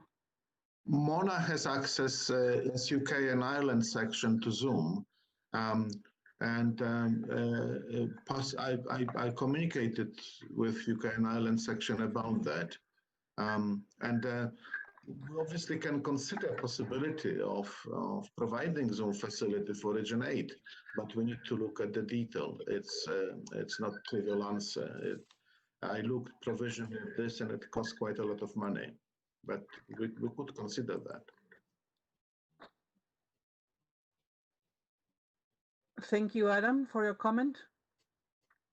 I would like now to move to the next person who was willing to talk, who is Nasser Assem. Nasser? Yeah, thank you, Magdalena. And first, I'd like just to follow up on the last suggestion and question. In fact, we have used Zoom, and the subscription is around, I think, a few $100, 300, I think. And the number of participants is good and high enough for our section, for example. And in fact, we did that because it has been at the beginning, it was not easy, frankly, to schedule meetings using WebEx. It's a whole process and it takes time to interact with IEEE, etc. So that's why, just from practical reason, we did that. So that's something probably other sections, but anyway, that's my comment with respect to that. And I have question with respect to this funding, and we thank you for your help with respect to, of course, helping the sections during these times. And my question is this funding, should it come at once at the level of the section, or can it come in batches? I mean, for example, we have interest from students branch, and then we submit something. And then probably later on, another application for another funding, smaller funding from a chapter, etc. So this is my question. Or should we put everything, wait until we have one proposal and submit to the region? This is one question. And the other thing, it's I must say it is unfortunate for our section here in Morocco, because we have large universities, we have dozen universities, especially I'm talking with respect to the students, our members students. And most this, we have 70,000 student universities like in Fez, in Casablanca, etc. And most students do not live in the city where the university is. And therefore, these students are not on campus right now. So our sections are kind of, our students branches are kind of dispersed. And we don't have that mass, for example, to have distributed meeting here, we have dozen here, and it's hard to do that in our case. And the other thing, just in the last few days, really, very lately, the lockdown has been eased a bit in Morocco. So now we have two zones. We still have one zone that is kind of the lockdown is enforced, but the other zone is it has been relaxed a bit, and students can move around officially. I am talking about the government decision. So for me, it would have been better if we allowed students after all these few months where they could not move to be able to move and fund their travel, but it's not, I mean, this is just question with respect to that probably. And now the Africa Council represented, or at least have an official representative here in this meeting. I know that many sections from Africa are present today, but I remember from the last meeting, the Africa Council meeting that was held like a month and a half now, I think the 30th of April, and we talked about a representative of the Africa Council that can interface with Region 8, and this would have been a nice opportunity for, I mean, frankly, probably this is not the right platform to express that, but we don't know what's going to happen with Africa sections. I mean, this is a big question, and I asked this, and Antonio was very kind to address this question in the last orientation meeting that the Region 8 has done. Now, I have another question with respect to the fees that are particular to countries like ours, third world country, but probably this is not the right platform. But if you want me to ask, I can go ahead. Otherwise, I'm going to give up the floor for other participants. Thank you very much. Nasser, thank you for your comment. With respect to the Africa Council, I think you know that we do have a representative who is officially an appointed member of the committee, who is the Africa Council chair. This was not a meeting for the appointed members. We are having a meeting for the appointed members next weekend, and all the appointed members, which means all the subcommittee chairs and other appointed members like him, are supposed to be there. Vincent should be there. So we are not forgetting at all Africa Council, and we are very much interested in helping Africa Council to grow, to help in a different way that region is doing the African sections. So we are the first one that are interested in doing that. So don't worry. I hope that he will be joining us next weekend. And if you would like to, I can invite all the section chairs of the Africa Council to meet also next weekend, although the scope is similar, but it's different because we will have the subcommittee chairs there. So thank you for bringing this up, but be sure that we are doing everything we think can be helpful for the Africa Council and for the section and subsections from Africa. I don't know if there is other comments or answer to your questions from different people. Okay, thank you for this clarification, Magdalena. Thank you.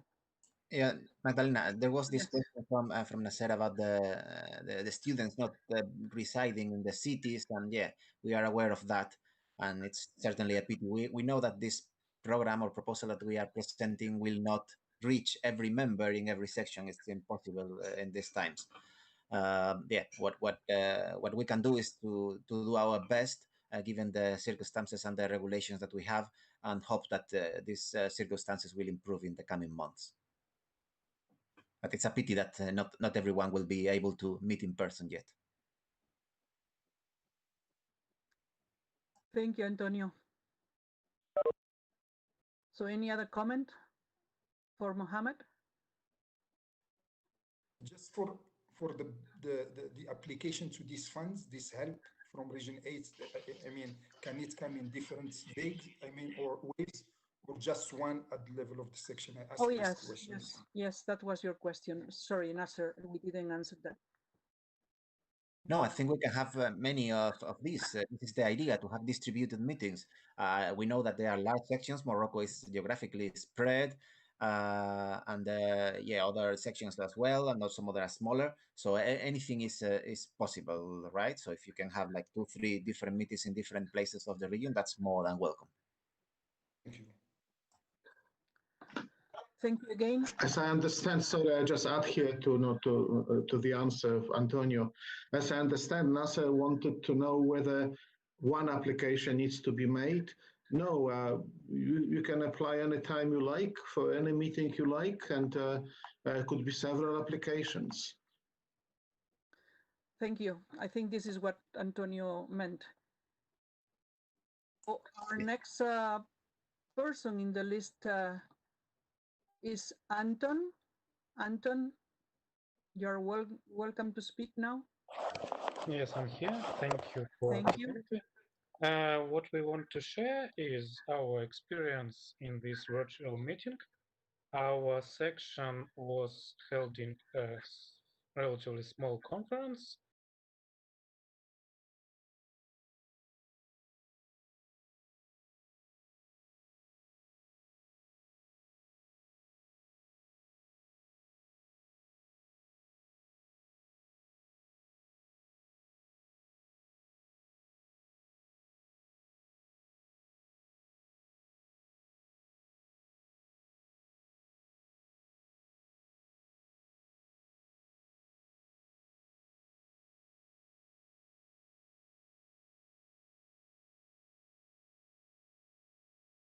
The experience was quite nice in a way that it is less stressing than organizing the offline meeting.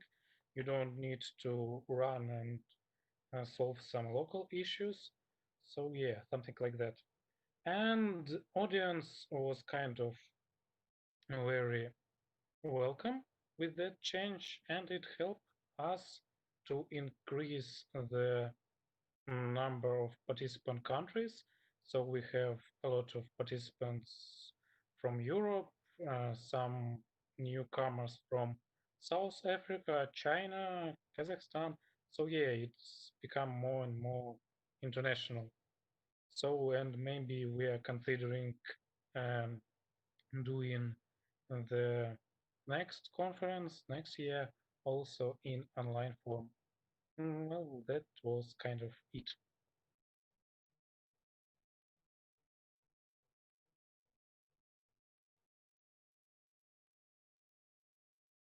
Thank you very much, Anton. Sorry, I muted my microphone. Thank you. And if there are no comments for you, I will move to the next speaker, who is Bachar El Hassan. Bachar? Hello, everybody. So I will just tell you a little bit of what is happening with the Lebanon section. In fact, in Lebanon section, we have two problems. The first one that started before coronavirus's problem is the unstable financial and security situation in Lebanon. In fact, the revolution started in October 2019, and this led to a very severe financial situation. In fact, before the revolution, $1 was about 1,500 Lebanese lira. Nowadays, it is around 7,000 Lebanese lira. So the Lebanese pound lost about 80% of its value.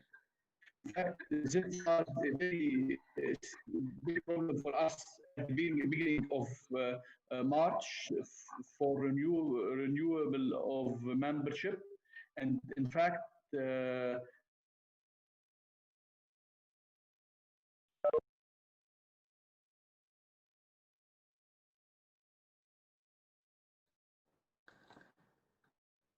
is very complicated. First of all, because credit card online payment is now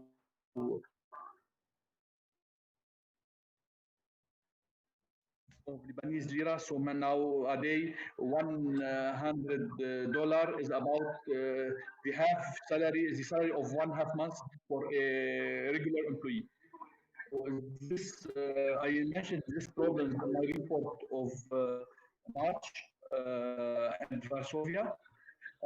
For sure, the second problem that we are facing is, like all people and all countries, is the lockdown because of coronaviruses, and many events were cancelled. But what's good now is that we shifted to online events, and we last week the young professional group and student affinity groups organized the Lebanon Student and Young Professional Lebanon Congress 2020. It was very successful online. It was for 3 days, and the advantage of online event is that we had attendee from several countries. In general, when we made the Lebanon Student and Young Professional Congress, only attendee from Lebanon attend this event. But because it was online, we spread the link to all our members and other countries' members, and many members from other countries participated to this event. The second event that we are now preparing, the IEEE Lebanon section student competition. It was launched last year for the first version, and this year also it will take place, and it will be also a digital version using online platforms. The third also event we are organizing in cooperation with the American University of Beirut is also an online hackathon for Lebanese students and IEEE members, and it will be open also for other countries. So we will share the link with other colleagues in other countries. So in a brief, this is the situation in Lebanon. But what we are afraid about is the big problem, financial problem. Also, the other problem that I want to mention is that in Lebanon section we have an acceptable amount of money at banks. But the problem is we are not able to access our money like all people in Lebanon. So this is making us in a very bad financial situation, as we are not able to access our money to organize events. That's all for us. Thank you very much, Bashar, for sharing with us this situation. We knew about the problems in Lebanon, and we are sorry for that. And we will try to help you as much as possible. I think we will have a offline discussion between you and Aram and the rest of the OPCOM, and see how we can help you. Okay? Okay. So I'm sorry to hear this, and I know that especially your country has been hit very strongly because of this situation. And thank you very much, Magdalena. Thank you very much. Thank you. Thank you. Magdalena, so, just one quick comment. Sorry to interrupt. I see Nadesh and Kunisina is driving and has her video on. Maybe we should suggest her not to use the video when she's driving. It's not so safe. That's okay. I'm trying to stop now, so I will be stopped in 1 second. I'm already on the parking place. Just be safe. Just be safe. That's all. Okay. I'm stopping. So yeah, I'm just now just a few seconds about the parking. So I have to say, I will say shortly that we have all activities online in Latvia. And I would say that the dropout is not so big in Latvia section, so we still are active, and especially in the activities we can provide in the way of teleconferences and let's say to serving our members in virtual way. And also PhD school we have had in virtual mode these days. So, but I still have a question because we have not so bad situation according to the pandemic, and we are, how to say, we are allowed to travel to Estonia and Lithuania at least. So our neighborhood countries and the region. So maybe it is good to have a decision for the future activities, especially I'm talking about the student activities and the other, let's say maybe non-regular conferences that to allow to pay the travel costs. Because for us it is possible to travel, not for the long distances, but still we can travel. Now the problem is not that we can not travel or travel. In many countries, the traveling inside the country is allowed by the local authorities, but the problem is that IEEE, for the moment being, has banned any trip of IEEE members because of IEEE business. So this is what we have right now. Of course, we can ask IEEE about it, and we will get back to you with this. But as said by Samart, I think you should be looking after your safety now, and and we are very thankful that you have been willing to stay with us until the end of the meeting. But this is it. Okay. Thank you. Thank you very much. Bye. Thank you. So we have another speaker, and after that, I have no more speaker in my list. The person I have as the last speaker is David from South Africa section. David, would you like to go ahead? Yes, thank you very much, Chair and colleagues. Just wanted to share some of our experiences in South Africa. So we just hitting our winter season now, and we have a rapidly increasing rate of infections of COVID-19 in South Africa. At the moment, we are getting close to the 100,000 mark.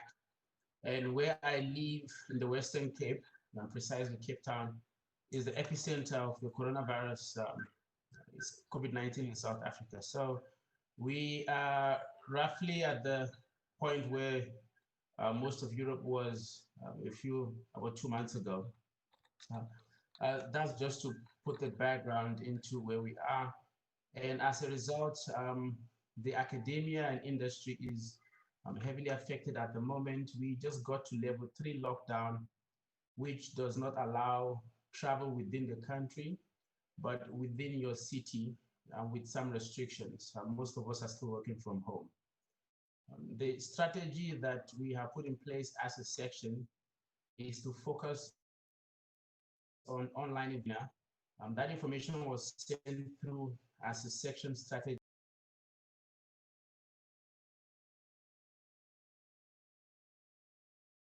A lot of members nationwide were preoccupied and disturbed by the rapid rate of increase in infections. So we activated Plan B, which was to be proactive and get in touch with professionals that could do these presentations and webinar, and that has been successful. So I think the first set of webinars will begin at the end of June, and in July, at least 3 a month for the rest of the year. So we've activated Plan B. Over and above that, we've had a few administrative meetings which have gone well. We got 2 approved proposed projects, COVID-19 projects by IEEE site and HSC. And those projects, COVID-19 projects, are ongoing, and they are in line to meet the expected outputs within time and budget. So that is where we are. And I think the next half of the year, although our peak is estimated for September for the coronavirus COVID-19 disease, but nonetheless, we are moving on, and we hope to meet our minimum targets at the least and hopefully exceed that. Thank you very much, David. I'm sorry that you are now going increasing the people who are sick, but you need to be patient. And this pandemic will hopefully go out slowly, but we will recover from it. I don't know in which conditions, mainly economic conditions, but we will get there. So thank you for that. And I have 3 new persons in the list for speaking. We have only a bit more than 20 minutes left. So I will ask the 3 of you, Samart, Sohaib, and John Funso, in this order, to don't speak too much, although if we pass the line of the 1 p.m. for me is okay. I don't know about the rest, but for me it's fine. And then we would like to have a wrap up that, seeing how the meeting went, I think is going to be easy, because essentially we agree that the proposal we present to you is okay, and we only need to wait for your applications. So Samart, you are first in the list. I'll be very short, in fact. So the only thing I was going to say is that Sweden, in general, we are, since if you know the geography of Sweden, we are quite long country. We are not very small and centralized country. So a lot of our members live across the length of the country. So this problem that we are seeing now with COVID, with people not being able to travel, has been always there in Sweden. So we have been focusing on online meetings and virtual events almost forever now. And that could be one reason that even now we are able to keep up the momentum. And if you all would like to join, of course, you're more than welcome to join our events. We are more than happy to open it for everyone in the R8 region. And some of the, or more or less all the events are done by the chapters. They're quite healthy, they're quite vibrant. So when they do events, they also invite the other Nordic chapters in general. So that also brings in more people into the meeting. But if you'd like to attend any one of our chapter meetings, technical or seminars, just feel free and I will send an invite to everyone. That's all, Magdalena. Thank you. Thank you very much, Samart, and thank you very much for offering that possibility. And I think one opportunity we have here is to increase the communication between us, between the sections and between all of us. So it will be, we can try to formalize this somehow.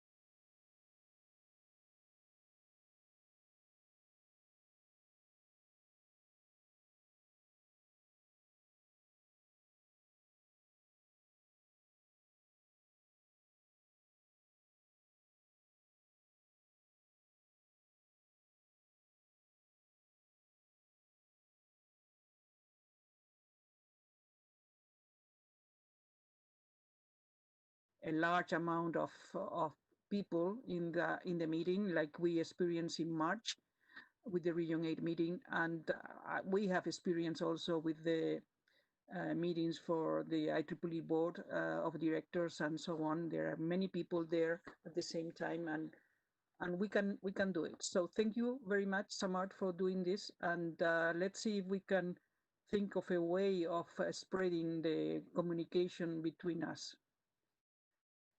So any comment for Samart? If not, I'll move to the next person. So Sohaib.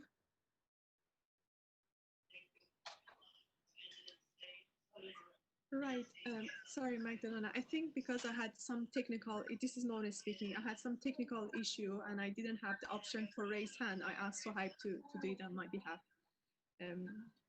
Right. So welcome, Mona.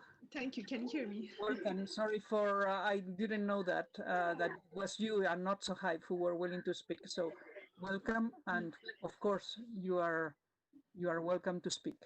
Thank you very much for organizing this meeting today, and apologies that I didn't get it on time to react fast. Just a quick report to have comments and ideas from yourself and other section chairs, as well as a quick question on one of the comments made. We currently run events as usual, and the only event that we had to cancel, postpone was the milestone event. And we also have one-to-one meetings with chapter chairs.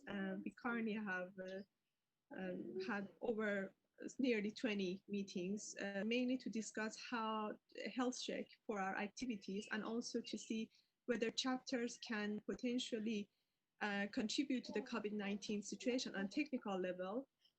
For instance, if it's communication society with privacy of the tracing apps, or if the technology doesn't really relate, if they can help with the membership development, especially with the student chapter setup as an investment currently. So using the merit of not using our budget for traveling, we actually subsidize student branches, student chapters related to each society. So we are exploring different ways, and we will have a meeting end of July with all the chapter chairs at the chapter chair forum to see how the section can react to this situation. And if there is any similar activities or thoughts that you or other section chairs in Region 8 can help us with, that would be great input for us to discuss it and raise it in our section.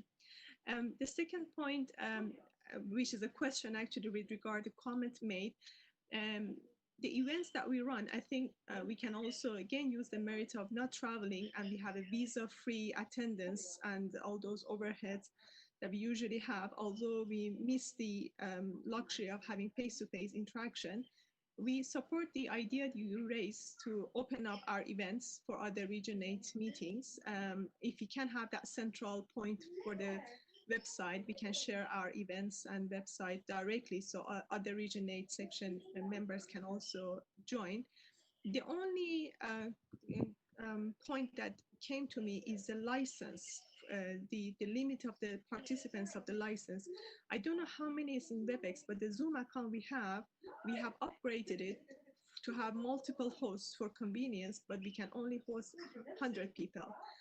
And last meeting that I was chairing with the speaker on COVID-19, we had nearly 80 people joining. So within UK and Ireland, it was a very short notice as well. So maybe to also, I know that Adam is looking at these online platform. Maybe if we are thinking of events team and sharing the events, would be the right time to see if we can subsidize to increase the attendees, or if each section that are already having Zoom accounts can chip in and have it upgraded. Just different ways how it can centrally be coordinated by Region 8, so we can share the content and the events that are already happening in UK with other sections, and our section members can also join other sections activities as well. Thank you. Thank you.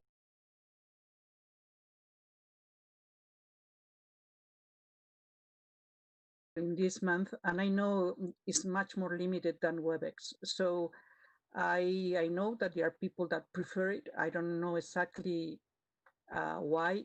I personally prefer WebEx, and the number of people through WebEx is higher than through Zoom. But that's my personal opinions. But as Region 8, I think we are open to explore all the possibilities. And it's not a problem of money. At this point, it will be a decision that we will need to take if it is more convenient. So we will do it. And thank you anyway for opening, like other section chairs did, opening your activities to everybody who would like to attend them. And as I said before, the only problem I see on that is the limitation of the platform that a particular section is using. And this is what I mentioned, that maybe it's not possible because there is a limit in the people attending that particular meeting. But we will explore what other possibilities are there, and we will go back to the sections. So thank you for being here, and thank you for this comment. Can I add a little bit on the WebEx Zoom? I think I have a bit of information that I can share with the team, if that's okay. Yes, it is okay, but we only have 10 minutes and we still have one speaker and we would like to wrap up. But anyway, David, go ahead. So I've done some investigation on this in brief. WebEx IEEE members can host meetings for up to 100 participants without prior reservation. If you anticipate more than 100 participants, up to 300, you have to go through the reservation email address. They commit to 3 to 5 working days to give you feedback, and they will set up a WebEx meeting for an anticipated over 100 participants. For Zoom, it is possible to have up to 1,000 participants. I've been involved in a couple of other larger meetings, and it costs a little bit more. So both platforms can handle more than 100 participants. Personally, Zoom has been very fluid and easy to work with, but WebEx has advantages. Through the IEEE, you can host over 100 participants without paying for it. Thank you, David, for that. And I don't know if John Funso would like to speak again. Yes, Prof, I would like to speak again. I thank you for the opportunity. Basically, the suggestions required of us on the outcome is for us to have content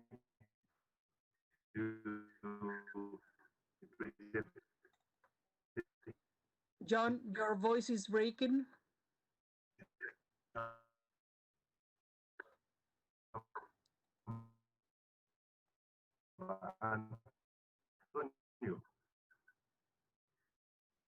I only understood Antonio. So in okay, maybe I'll not type. I will type it and submit. No, your voice is breaking, John. Okay.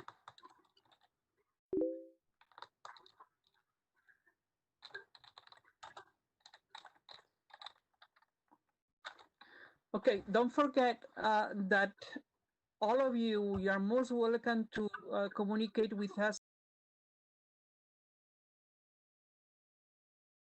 I'm saying this to you, John, but also to everybody. The fact that now we may have problems in hearing you, that doesn't mean that we are not here for you. So please just contact us and we will try to answer in as quick as possible. So if there is nobody else who wants to speak at this point, can I just I have say something? Ala Kalidev, Yes. you want to speak? Yes, just very quickly, since we should use WebEx, and my colleague Muhammad mentioned that it takes time to set up WebEx through IEEE. Is there a way that you expedite this process, maybe tell IEEE to find a way to let us set up a WebEx meeting quickly, so it will not be a burden for us to use WebEx through IEEE? Thank you. Yeah. Ala, as far as I know, it takes just 1 day. So I may be wrong, but our experience is that the staff reacts very quickly, and you can have your meeting organized in 1 day. You cannot do it in real time, of course, but if you just ask for the WebEx service ahead of time, not too many hours before, but a day, or better if it is 2 days, you will have no problem.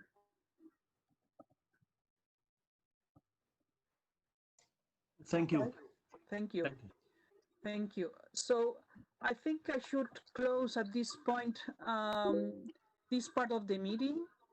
So the only thing that is left is to wrap up what we have said during the meeting, the main ideas, and your particular questions or concern. If it has not been answered during this meeting, please contact us and send us an email, and we will try to answer. But I think we took care of most of your questions and concern, or we tried to at least. So I will ask Antonio now if he doesn't mind to do the small wrap up of the sorry, of the conclusions of this meeting. Antonio? Yes, sure. I was trying to update the slides. So I'm really happy that people like the idea of having this support from the region to start reviewing our hybrid or slightly face-to-face events little by little. So after all what was said, I was trying to compile this last slide, and I will send them all to everyone when they are definitive, in maybe tomorrow. Regarding region support, right? The idea is that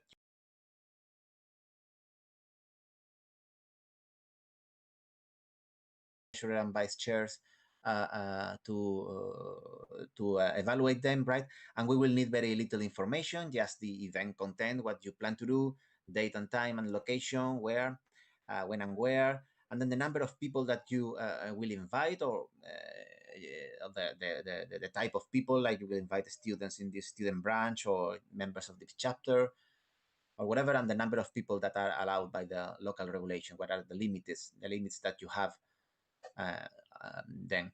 The support that you need from the region, like you will need us to find a speaker, you will need a certain amount of money or whatever, right? Any other information that you find useful, like if you have like any specific safety measures, or you are connecting live to whatever, anything else. This will be an open call, so we have no deadlines. Whenever you think that you could organize something, let us know. But I suggest, and this is something that maybe we can change a little bit, I suggest to allow at least 2 weeks between the application and the event, and no more than 6, right? I just wrote these 2 numbers more or less randomly, but I think they are reasonable. We need some time to evaluate, and it doesn't make much sense, in my opinion, to organize things very much in the future, right? Because we don't know what will happen in 3 months. So organizing something now in September,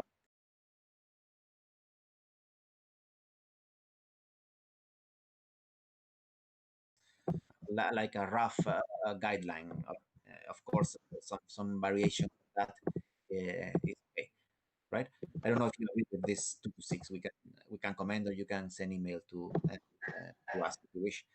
And last one, next to last thing, is please distribute also this information to chapters, student branches, and affinity groups. It will be very difficult to convey a meeting with all the student branches in the region, or all the chapters in the region, or affinity groups. That's very hard to do, right? So that's why we rely on you to transmit this information about this support to all of the units in your. Before moving to the last thing that I want to comment, any question or comment on this?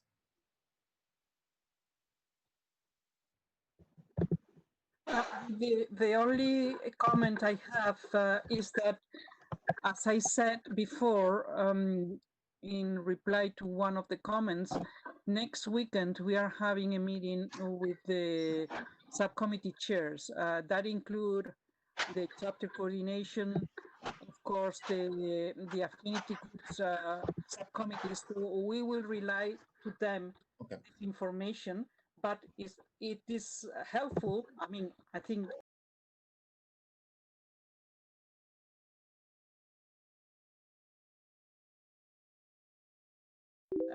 next weekend we'll also have the student activities subcommittee there. So we will rely all this information to them, and hopefully they will make use of this proposing, but we will tell them to do it through the section, not directly. I think it's better if they go through the section than doing directly to us. Okay? Okay, fine. Thank you. Yeah, and the last thing, I had I think, wonderful suggestion from Maya. She's suggesting that maybe we can switch on all of our cameras at the same time and trying to take picture of all the people attending the meeting, just like we would do on a real meeting. I don't know if that's possible or not, but I think it's worth trying. So if Magdalena, if you agree, we can do that yes. now, a little bit later. Yes, I will be more than happy to do that. So yeah, I was going to say the first thing you need to do is to take switch off your slides, which you did already. And I don't know how you get the picture of everybody in the screen. I guess this is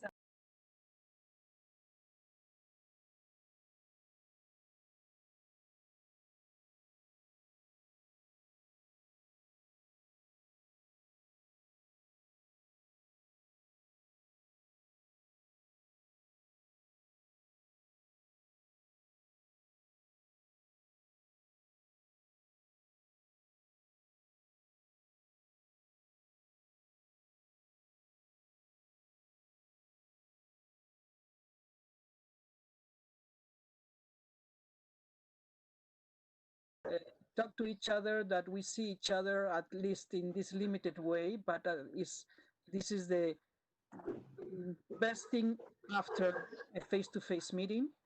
And I really enjoy all your suggestions, and we'll really look forward to help all of you in the next month, so that we will, as was said by this meeting, move forward.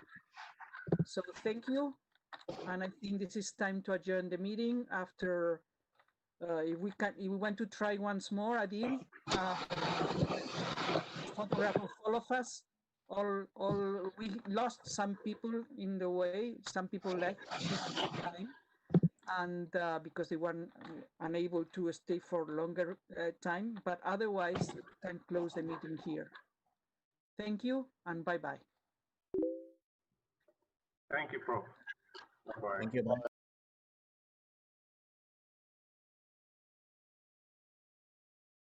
Thank you. Hi, everyone. Bye, Bernardo. Bye, Maria Alexandra.